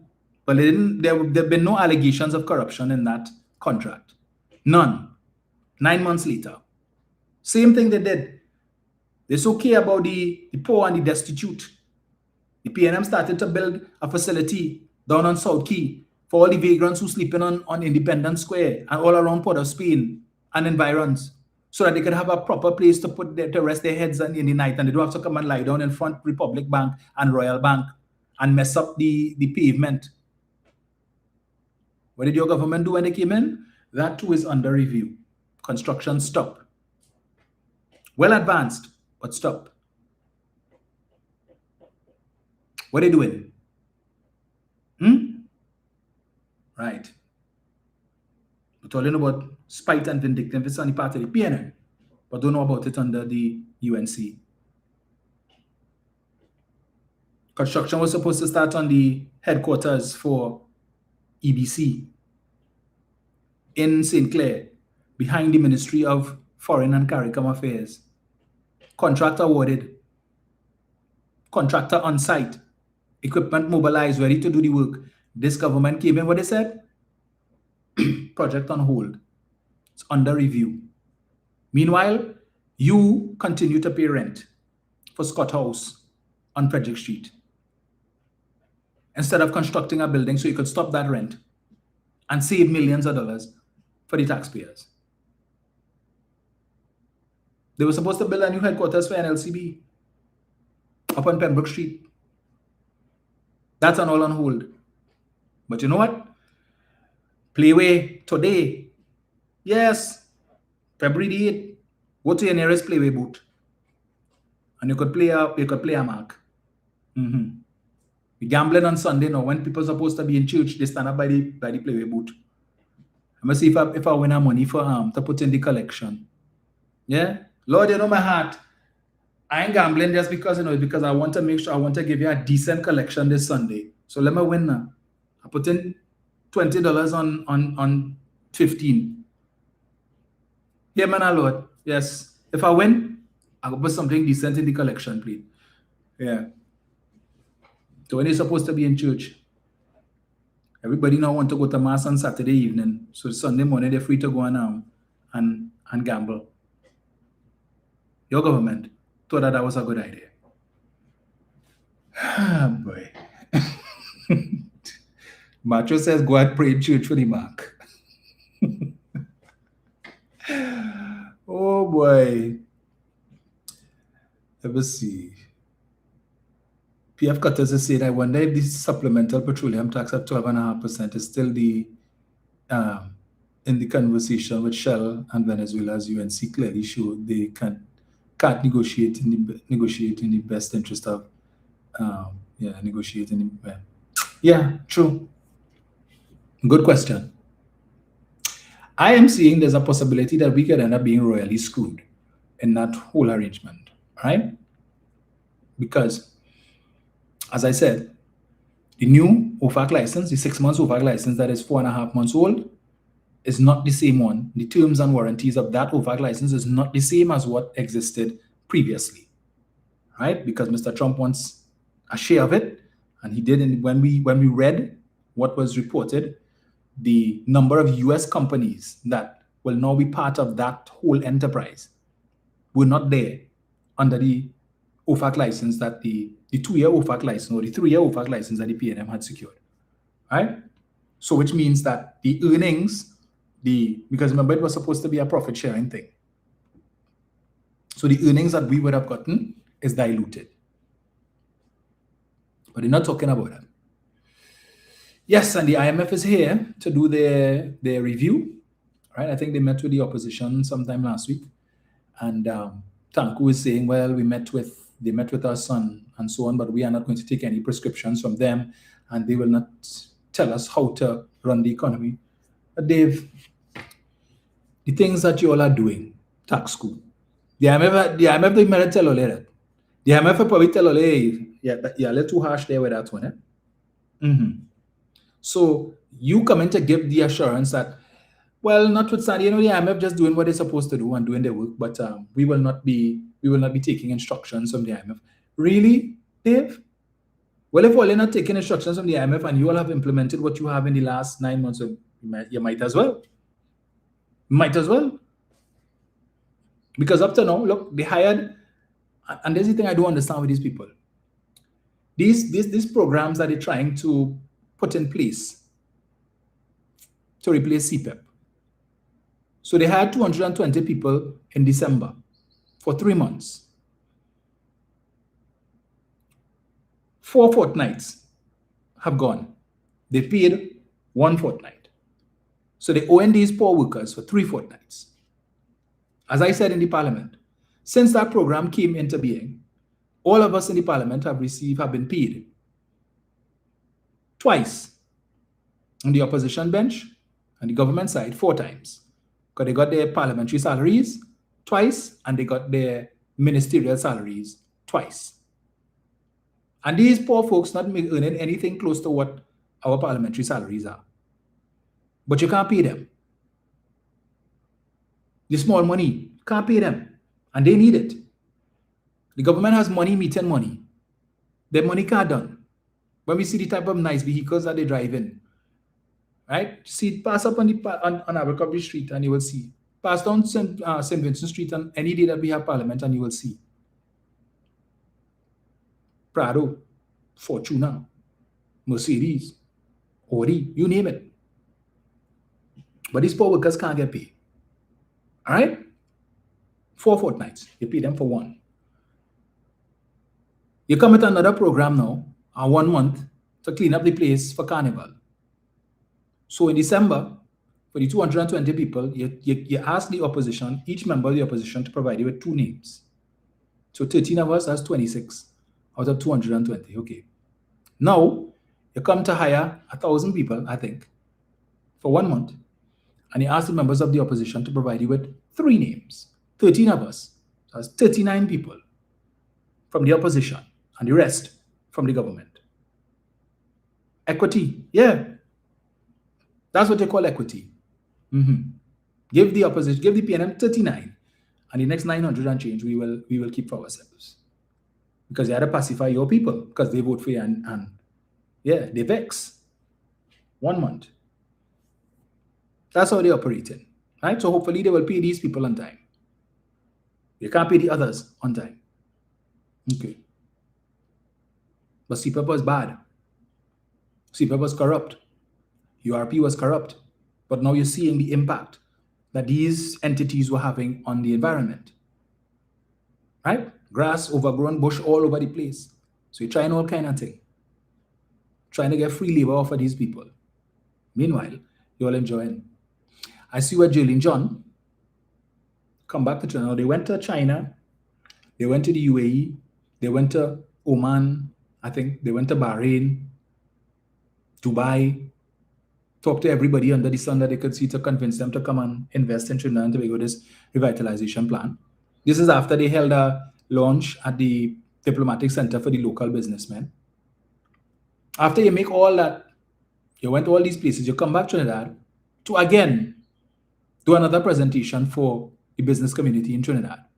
So what does that tell me?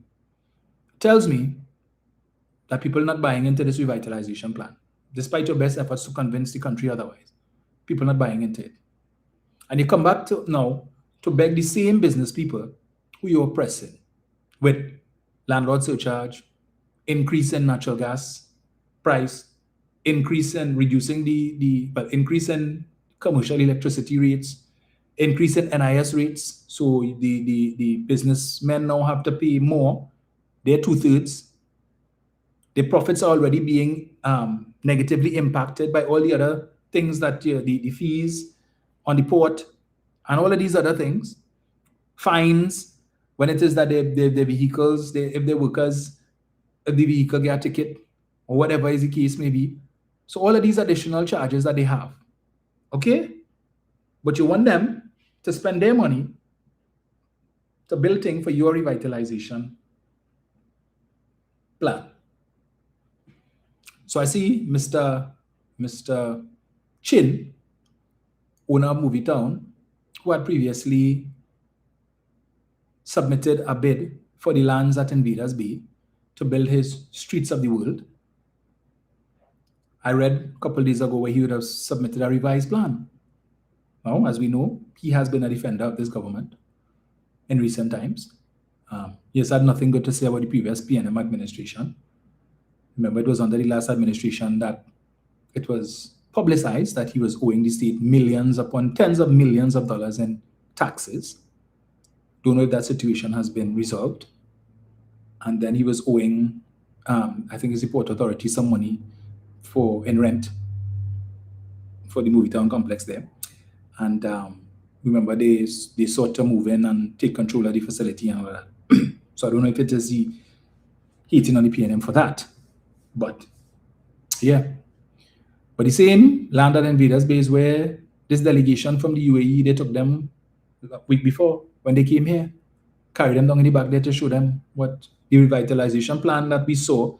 We saw nothing about any streets of the world in that, so clearly they're not interested in that. But if you're not getting traction outside and that's all they could get locally, well, take it. Bearing in mind the fact that we have a liquidity problem in the banks, so it might not be so easy this time around for Mr. Chin to get money. But then again, who knows? Who knows? Right? So, right, I know there was something I was so Yeah, I forgot that. What's the time there? 1:30.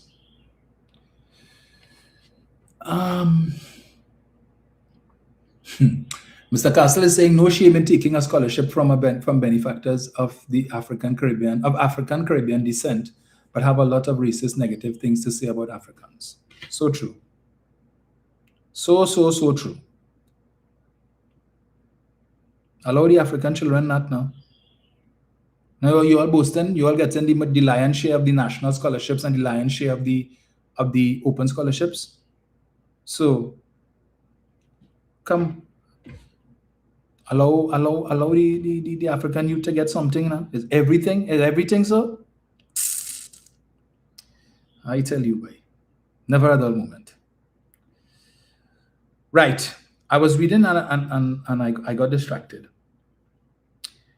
In April 2024, a vessel history report from the S&P Global's maritime database showed that the Blue Wave Harmony was detained by the United States Coast Guard under port state control in San Juan, Puerto Rico for 17 days. Additionally, documentation on the detention lists categories of deficiencies tied to ship maintenance and equipment, firefighting readiness, cargo-related safety, and a load line issue connected to the ship's international load line certificate. The vessel's S&P history also showed that the ship continued to receive port state control inspections afterwards, including in 2025. Vessel detentions happen from time to time, but last week's berthing incident in Tobago raised concerns about the vessel's operability and safety concerns and the impact on Tobago, given that the cargo service is the lifeline of Tobago.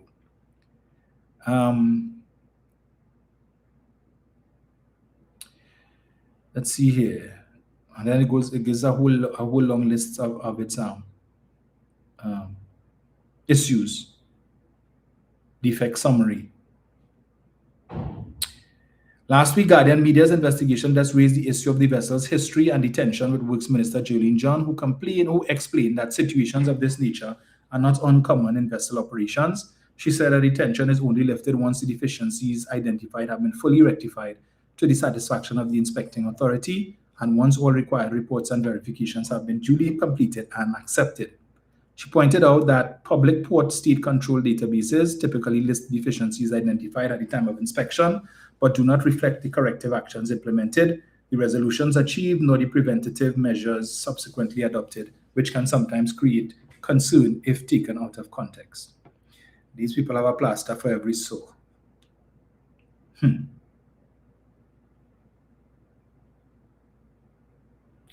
Specialist Maritime and Commercial Attorney at Law, Nairi Afonso, after reviewing the vessel history report, said the vessel was showing current compliance with all of the international certification requirements. Why is it that every time this government has to procure a cargo vessel, Nairi Afonso always has to be involved? We don't have any other maritime lawyers in Trinidad other than Nairi. Superfast Galicia, Nairi. Blue Wave, Nairi. There she is again. Oh, Lord, boy. Hey. But while marine casualties, what says here, boy, sure. While Alfonso focused on certification and current compliance, she also acknowledged that the level of detail the public wants is not usually contained in a synopsis-style history record. When you read through those synopsis-type reports, it's just a bunch of dates and information, and it's not telling you how it was resolved, when it was resolved. You don't get that type of detail or flavor. Port Authority of Trinidad and Tobago said it did not procure the Blue Wave Harmony and had no role in selecting the vessel. Well, isn't that an interesting development? Port Authority, which was involved in the acquisition of the Superfast Galicia, is now saying that they had no role in the selection of that vessel. So who did that? Who did the negotiation? When contacted, Port Chairman Dr. Rodney Ramroop said, well, first of all, the Port Authority had nothing to do with the procurement of the Blue Wave. He says that was done under NIDCO. We only do the operating side of it. So NIDCO is in charge of that. NIDCO and the ministry. So those people will be the appropriate people. Yeah, we were not involved in the procurement of the Blue Wave Harmony. But the Port Authority's own request for proposal notice showed the authority invited bids for the provision of a cargo vessel for the Inter-Island Sea Bridge, under RFP folio PATT06-2025 dated July 10th, 2025.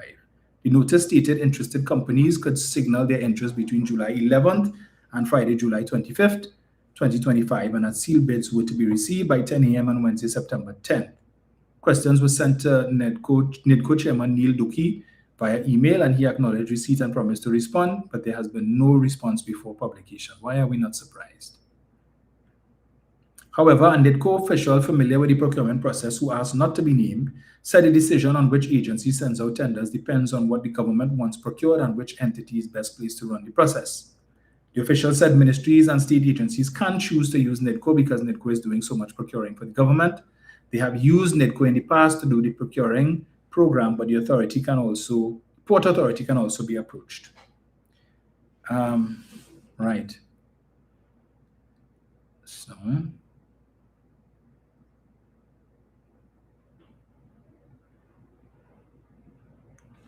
So a port source provided information on earlier figures submitted to Cabinet in 2025, stating that the daily charter rate proposed at that time was 18,600 and that it would increase to 19,000 per day up to January 2026.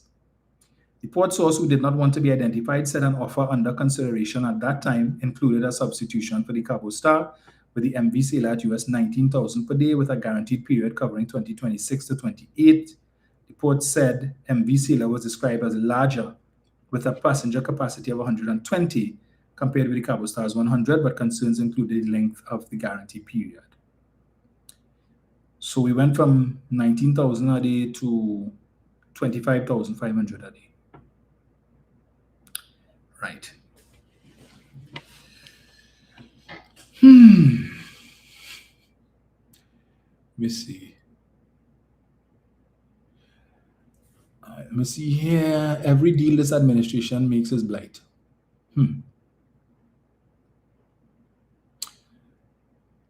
Super C saying, what is the impact of not taking the IMF recommendations? Well, the IMF really can't do anything. If, however, we find ourselves in the financial circumstance where we need financial support from the IMF, then we would be obligated to take their prescriptions. Mr. Tanku could flex his muscle now because as it stands right now, we would not qualify for IMF support because of the Heritage and Stabilization Fund and the country's total foreign reserves. So I think the latest report I saw, the balance in the Heritage and Stabilization Fund is about 6.3 billion US. That was the last valuation report. But recall that it was reported that some 1 billion US had been withdrawn from the fund, and the $1 billion that Mr. Tanku borrowed, the bond that he raised in the US recently, that 1 billion will also go to the reserves as well. So, well, that was being said because the payoff supposed to be to pay off a bond, a previous bond or whatever. The bond that was taken in 2016. So, yeah, we still have some buffers. But if our US reserve position does not improve and our import cover falls, and we may need to, and if we have to go to the IMF for support, then whatever prescriptions they give in order for them to give us any money, we would have to accede to their recommendations, which is speculated would include the valuation of the TT dollar, because the IMF is of the view that the TT dollar is overvalued by 20%. All right, so yeah, so to address that imbalance, you would have to devalue TT dollar if you want to get support from them. Either that, or keep your fingers crossed and hope that the Indian company comes and restarts the refinery, and hope that ExxonMobil finds oil in the deep water, and hope that somehow Shell is able to realize an arrangement with Venezuela to produce the dragon gas and we get some money. Right? Because right now that's our only hope, really. Yeah, just those three things. our only hope. Unless Mrs. Pasabisa somehow is able to get a 40 billion US like Argentina got from Mr. Trump, which I don't think is going to happen.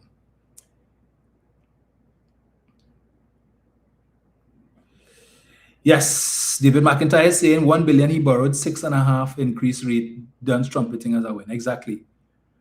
You raise a bond, 6.5% is the coupon, and it was oversubscribed by 2.5 times. Imbut raised a similar bond in 2016. It was oversubscribed by 3.5 times, and the rate was 4.5%. So you're paying 2% more, and less people ran down that bond than they did Imbut's bond. So what that suggests is that there's a lack of confidence in the ability of the government to be able to repay the bond or even to pay the coupon, right? Not everybody was so certain that this government could do that. So David McIntyre said India cannot save nobody. Well, Mr. Munilal seems to be optimistic based on his discussions that the Indian company is going to reopen the refinery. But reopening the refinery, again, I don't know what these people expect to come from that, because if the refinery is opened under this Indian company, all we're going to get from that really is taxes, because the profits will belong to the company. They are spending their money. They will be importing the oil. They will be investing their money to bring the refinery up to scratch. And so all the profits and all of that, so all the US dollars that they boasting about that the refinery was making will go to the Indian company and not the government of Trinidad and Tobago, unless they insist that the company pays their taxes in US dollars. But in any event, once the refinery starts operating again, if it starts operating again, we will now be purchasing fuel directly from the refinery. And so we will no longer be importing fuel. So we will be saving some US dollars there that we are now using to import the fuel. So we will save some US from that perspective, because we will buy from the refinery and is at a less cost.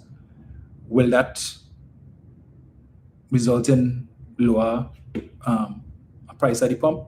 Probably not, because this government is on a desperate campaign to raise revenue.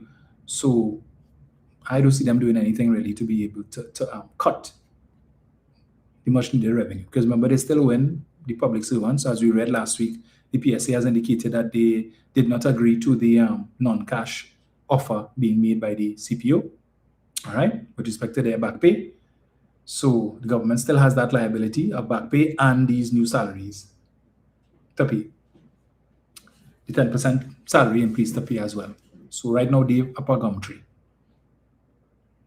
Yeah. So Carol is saying India cannot save their own people. They will save Trinidad and Tobago. Kishan Ali is saying India and the UNC will save we black people. Look, where does this come from? It is nonsense.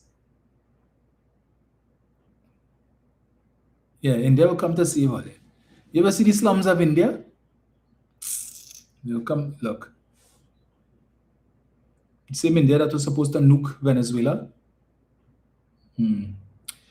I wonder if the supplemental right is it still right. So do we know what is happening with Tobago Airport and the Port of Spain Central Block? I think I saw a story just now with respect to the terminal, and Julie made some statement or something to that effect. Right. The Tobago Airport Terminal, the proposed inter-island regional ferry, and the Forensic Science Center remain unfinished and under review. Speaking at a UNC Congress media conference, John addressed the status of the projects, which featured prominently in the government's announcement before the April election. The Tobago A&R Robinson Airport Terminal, originally slated for completion by July last year, has not yet been handed over to the Airports Authority. John said work on the project was continuing with runway paving still underway. Well, we had our first quarter and we are still in the first quarter. That is NIDCO. They were paving the runway, as I heard last. NIDCO's chairman was up there last week. John added she expected to visit Tobago later this month.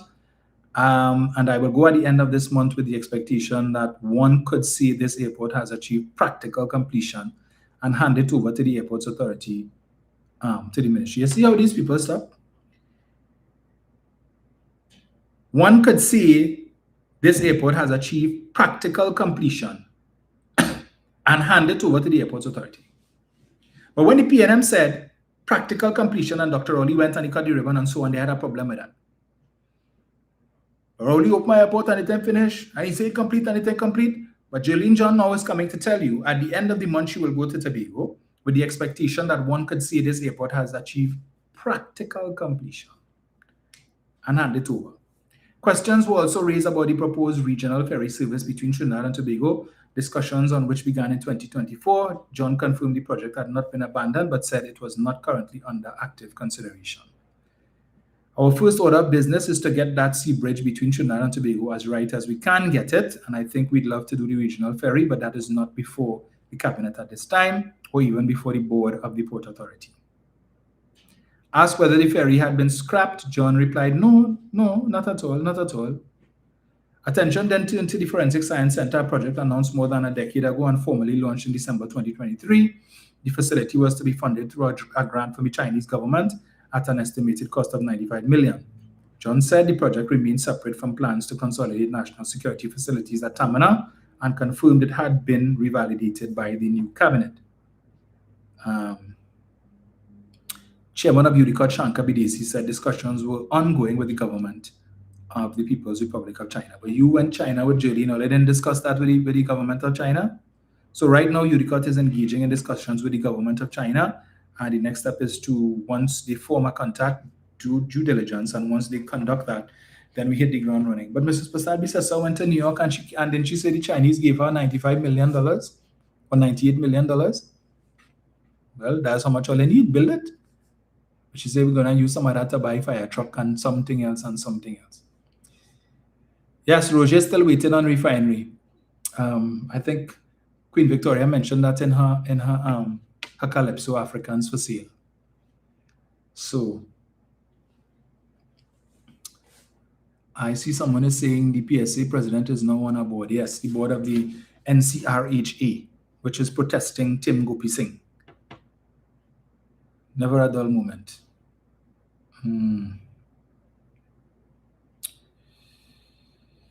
So it is 4:30, folks. I will not be on next week Sunday, as I will be traveling. I'll be out of the country from the 14th to the 19th of February.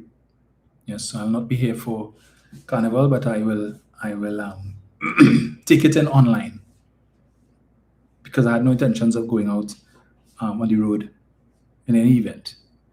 All right. I don't have a pass, and I can't handle.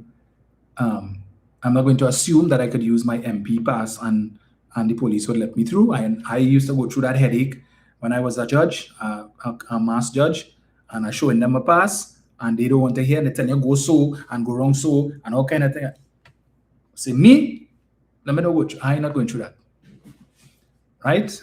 So yeah, I'll take it in on television, or I'll do it. Right? So next Sunday I won't be on. So I can't promise that while I'm out, sometimes it's just getting up early when I'm outside it. And these days when I see the temperature in Florida is a bit, so yeah.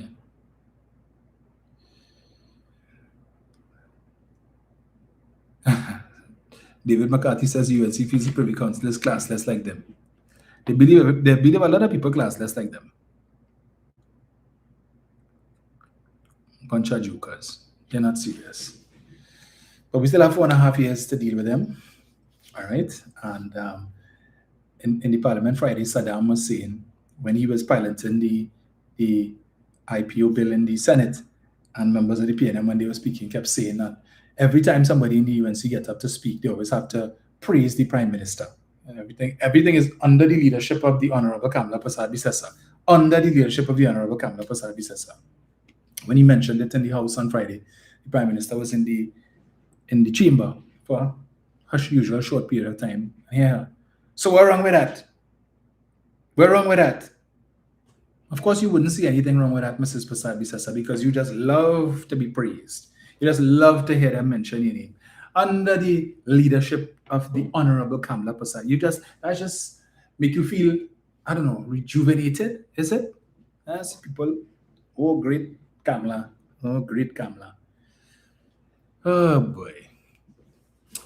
Why are you missing out on the best carnival ever in the history of Trinidad and Tobago? Special thanks to the UNC government.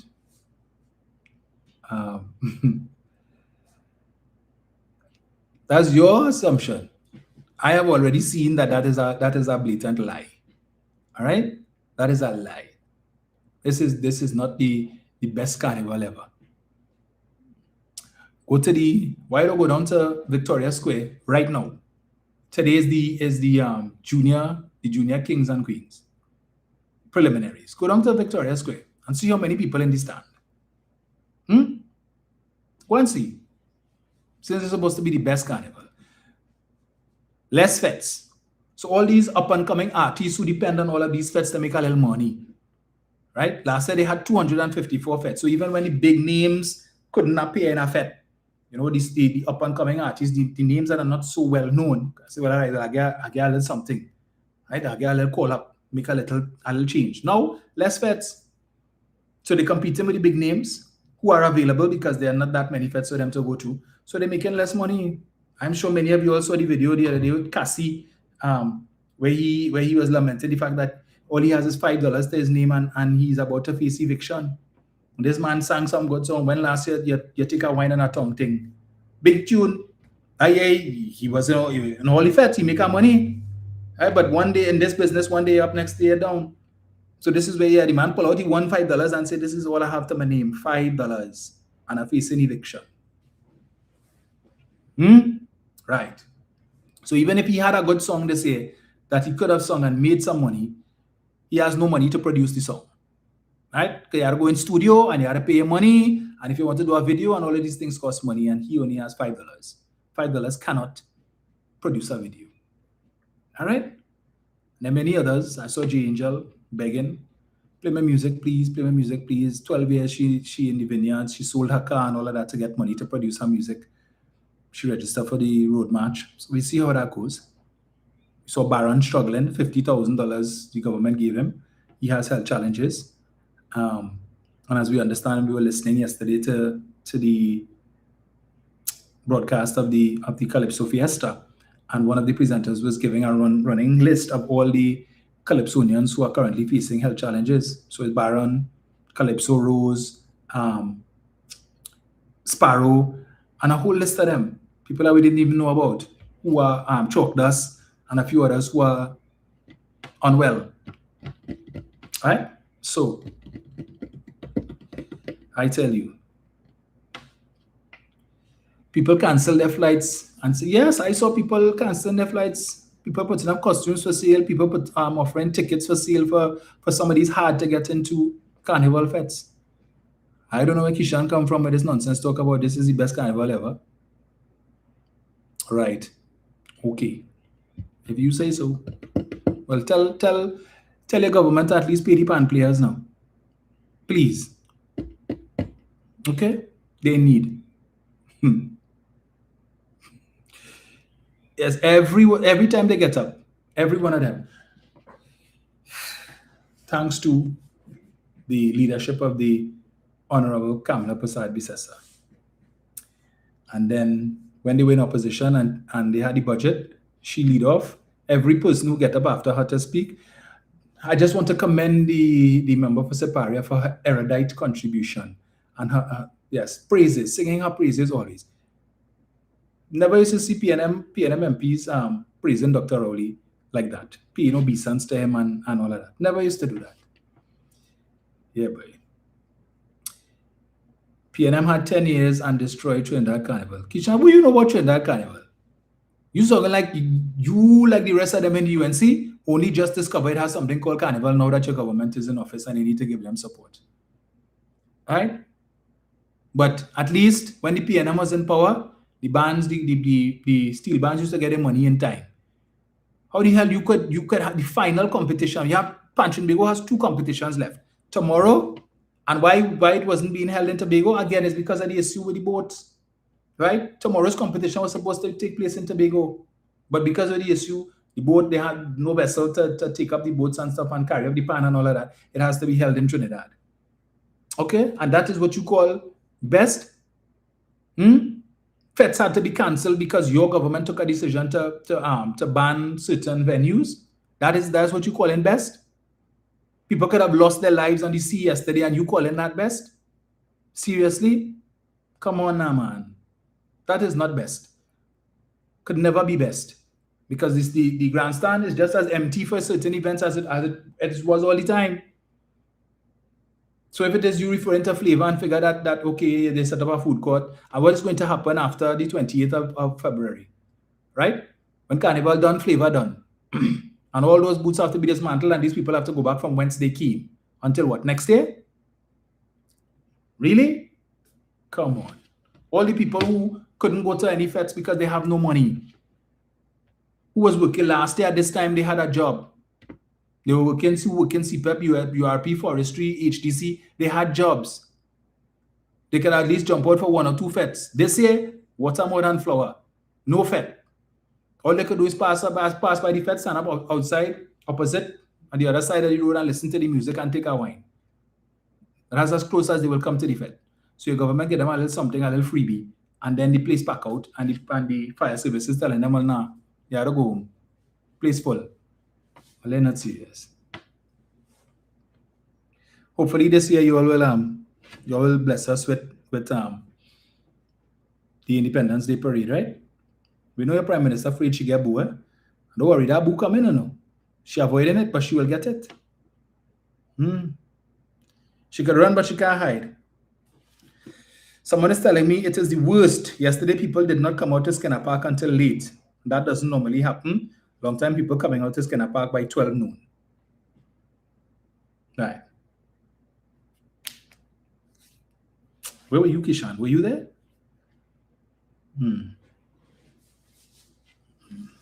I could sell that to some people. Let me see this here.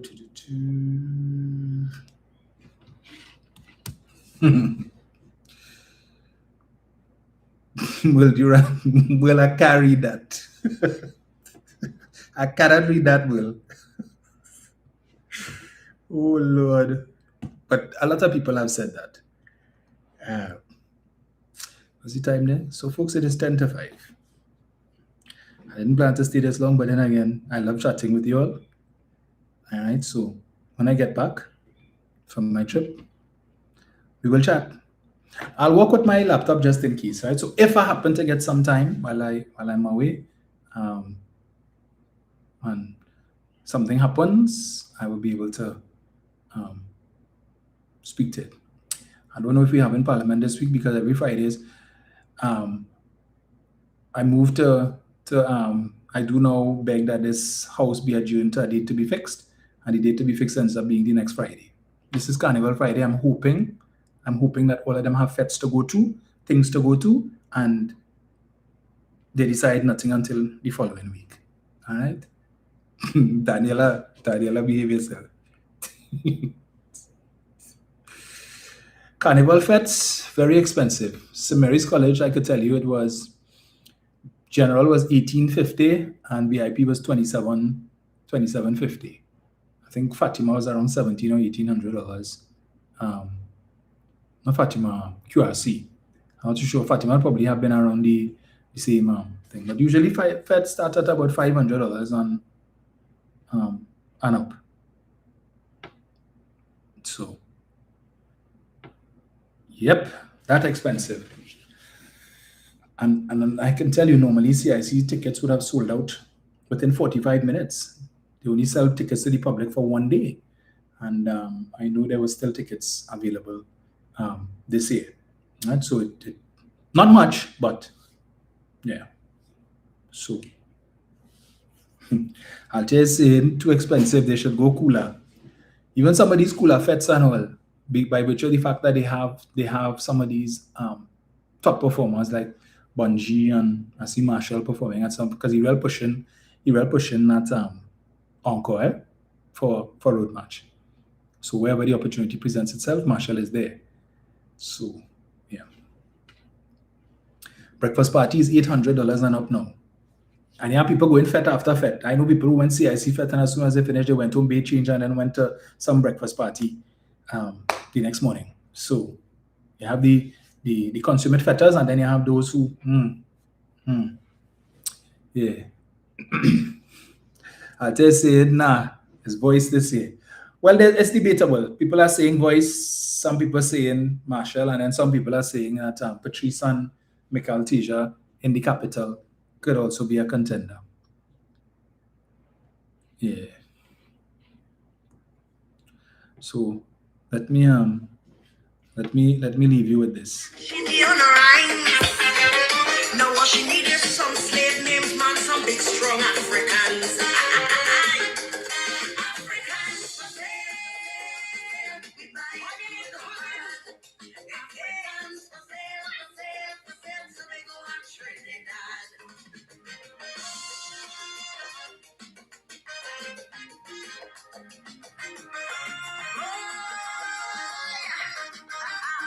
US is sitting and they're waiting patiently. With about 16 safe seats, they don't win that already. The woman said, I have my people, and they are born UNC. No, all I need is some Africans who got their names out of slavery. She said that she hear they're really selling cheap. And she could buy them very cheap, 500 and a jersey. A lot of people will cry when she's finished with CPEP. Cause she is not holding back them P and them have nothing to get. She said it's party people country, oh you never forget. She will remember her people and she have no blasted regrets. Africans for sale, we buying Africa.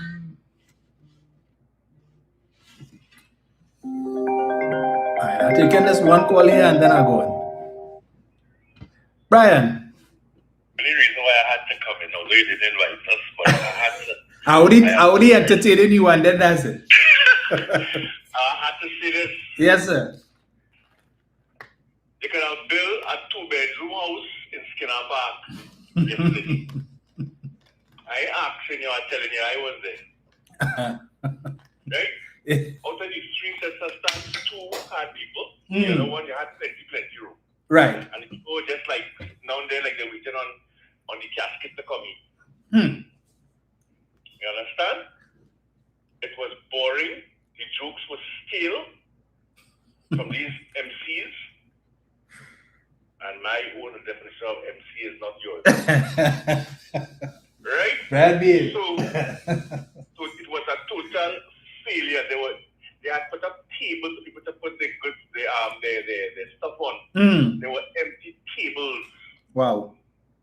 I rest my hand on one to make sure it had nothing on it, just to make sure in case I ain't seeing right. Yeah. I put my hand on it, nothing on the table. I'm talking about 5 o'clock in the evening.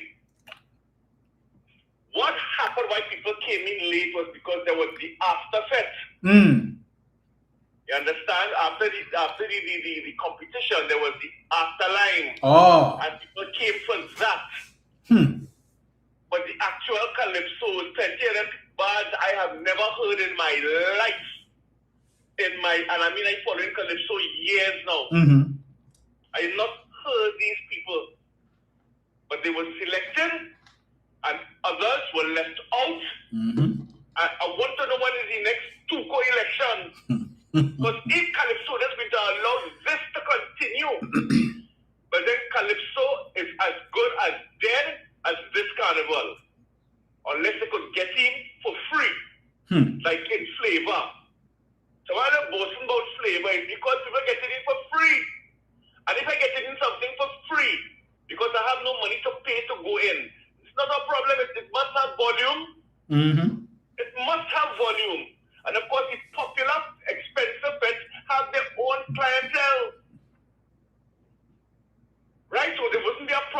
like CIC and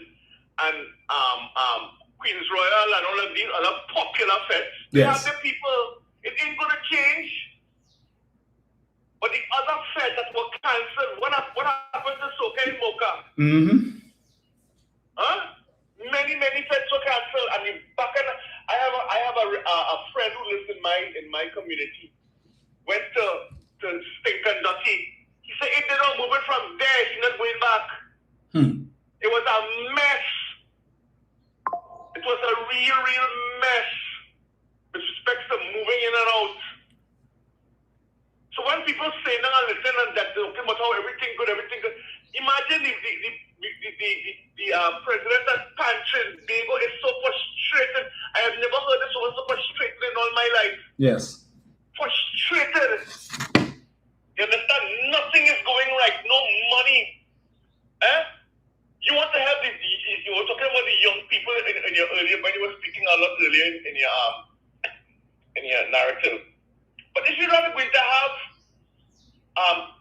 soca competition, how would the up and coming bands be ever able to become part of the entertainment industry like how Voice and all of them started? Correct. That's how you start. And if you don't get that opportunity and that avenue and you cancel that, but then where we going? No money in San Fernando except $500,000. But you get $7.5 million to Tobago. I have no problem with Tobago getting money. That's not my issue. That is not my issue. I have no problem. But if Tobago have the carnival in October, how much are you going to get them there? Wherever they want. And San Fernando, the second city where the Minister of Culture comes from, as well as the Prime Minister, nothing for them. Nothing for them. And that is my concern. I think money for Shogunas, $100,000 stage amongst other things because NCC helping them out. But NCC can't help the people in San Fernando. And I hope the people of San Fernando listen and remember, because there's going to come a time when they're going to have to vote. And if they fail and UNC great San Fernando, I want to see when they got Calypso Fiesta next year. It may not be in the park, because I understand that a particular minister had submitted something to cabinet for it to be banned from the park this year. Well, my brother, that is why I keep telling them, and people tell me, nah, they can't have it nowhere else. Really? The best thing that you was held. Best thing that you was held. All these people, so they're not see, all the material to jump on, all they love to see it. Hold on. Stay home and don't vote. And tell all that everything will be all right, man. And all they will soon realize. Dominic, I go to bars. I have a particular bar going. This barman has hardly talked to me. Every time I go in the bar, you lamented, oh God. I said, when you had to pay your bar license, you all know, you had to look for $9,000. Oh man, another bar. I said, what are you doing here? He said, you buy it over. Wow. People leaving. Bars are closing down. In rural communities, they can't afford it. $9,000 from $1,800 to $9,000, and she said that today ain't helping. But nobody coming to buy scotch. The most expensive they might buy is puncheon for those who drink puncheon. But outside of that, places are closing down. There's a list, and the list is growing faster than ever. So let people continue and believe that I love you. You never have another prime minister like me before, not like me after. I love you. But they continue to live up that love and see where it's going to get you, because there's more. As the minister of the government business said, there's more taxation to come to get your money out your pocket. The little that you have, there's more to come, and it's going to get worse. Dominic, enjoy your trip. Thank you, sir. You too. With that, folks, I will take my leave. We will chat again soon. Enjoy the rest of your Eric, I will allow you. I will allow you. Go ahead. I'm sorry. I know to delay. The first thing good afternoon to you and the callers and listeners. another segment of some things. Now, Dominic, between me and you, I don't know. Over the years, I have been to a particular fete. That is Army Fete. Right? I have been to Army Fete since 2010. So this is the beginning 16 years, I'm with Army Fete. And, well, subtract the 2 years of COVID. But this Army Fete was the worst event in my entire years of going Army Fete. Reason being, the promotion was low. The quality was low. I don't know, and it has been going on from since, because you remember, the government have a tendency and they want to mash up the carnival in this country.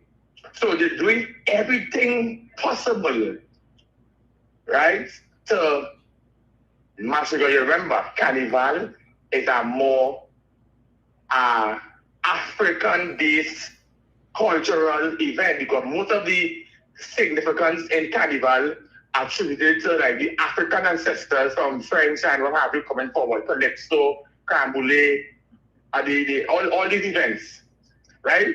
So they are seeing an avenue.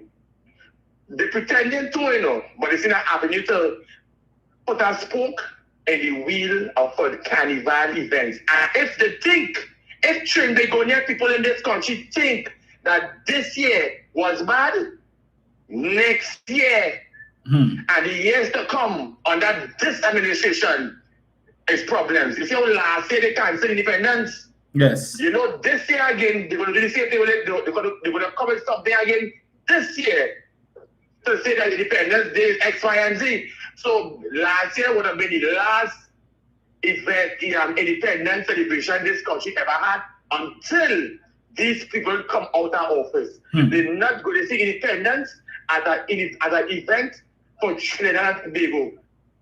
They are seeing independence as an event, PNM people. You understand? So they're not going to come in this year again, Dominic. They come in this year to put a spoke in Independence Day celebration again this year. And come ODF Day this year, they're going to pass laws to silence people who want to celebrate ODF Day to New Year's. It come in. Leave Diwali alone. Don't interfere with Diwali. Don't interfere with Indian Arrival Day. Leave them 2 holidays alone. Everything else, we're going to put a spoke in the wheel that will muzzle and silence. No, they want to make it look as if it's only African people, but they're going to silence the entire country. Because I don't think it's only Africans that don't celebrate ODF in New Year's. Do they? You understand? So you don't understand something. People have to put their foot down. You see that Calypso Fiesta, that Topaz yesterday, I didn't watch it. Dominic, me and watch it. Nobody, I just watch the little peacock and the little thing. Me and watch it. I ain't get the feel, I ain't get the vibe, I ain't get the energy. To see, I got a call yesterday to say how Sellout Coco is the presenter. I said, since when he does present Calypso Fiesta? Since when? So at the end of the day, all of this playing off here is politics, Kamala and the UNC. They don't want nobody to talk about the wrongdoing. They don't want nobody to call them out on the wrongdoing. They don't want you to sing about the wrongdoing. Victoria Cooper's song is the epiphany of what the UNC government is doing in this country today. Not now, in 2010 and this time around. And that is why they didn't choose her. Mr. Sean, it's the same thing as well. He didn't think about Trinidad alone, he think about America and Trinidad and Tobago. They didn't pick him. The sideline doesn't see it because he had a very good song. The silence doesn't see it. The silence, Chuck Gordon, all of these people have songs that will benefit and to call out the BS that the government is doing today.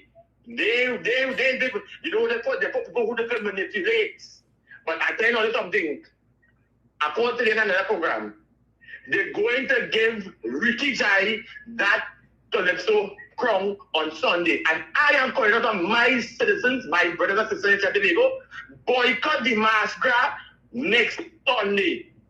Because they're going to give Ricky Jai that could crown from Sunday coming. That's what I have to say. I'm in a good program, nothing else there. Thank you, sir. Oh, Lord. Commence bacchanal. Somebody tell this man PNM will never be in government again. Trinidad to go his way now. Kishara, I'm convinced you are bacchanalist. But if test the waters, tell you that call local election now. No? Or let have a UNC activist who talking on their behalf now. Well, maybe just one or two who will get working on WASA. Right? $60 million. Only I have 400 and something people in WASA. UNC people. Otherwise, tell it. If I make the full 5 years, I'll lucky. And yes, I saw Selwyn sell out Kojo. Yesterday was one of the early presenters for the Calypso Fiesta. What he doing there, I don't know. But anyway, waste that time. So folks, we'll chat again soon. Enjoy the rest of your Sunday, the rest of your weekend, and your carnival if I don't see you before. Right? So have a good one. Be safe on the Nations Road. And yeah, just keep it safe and keep it clean. And don't let these people frustrate you. And don't let them spoil your carnival.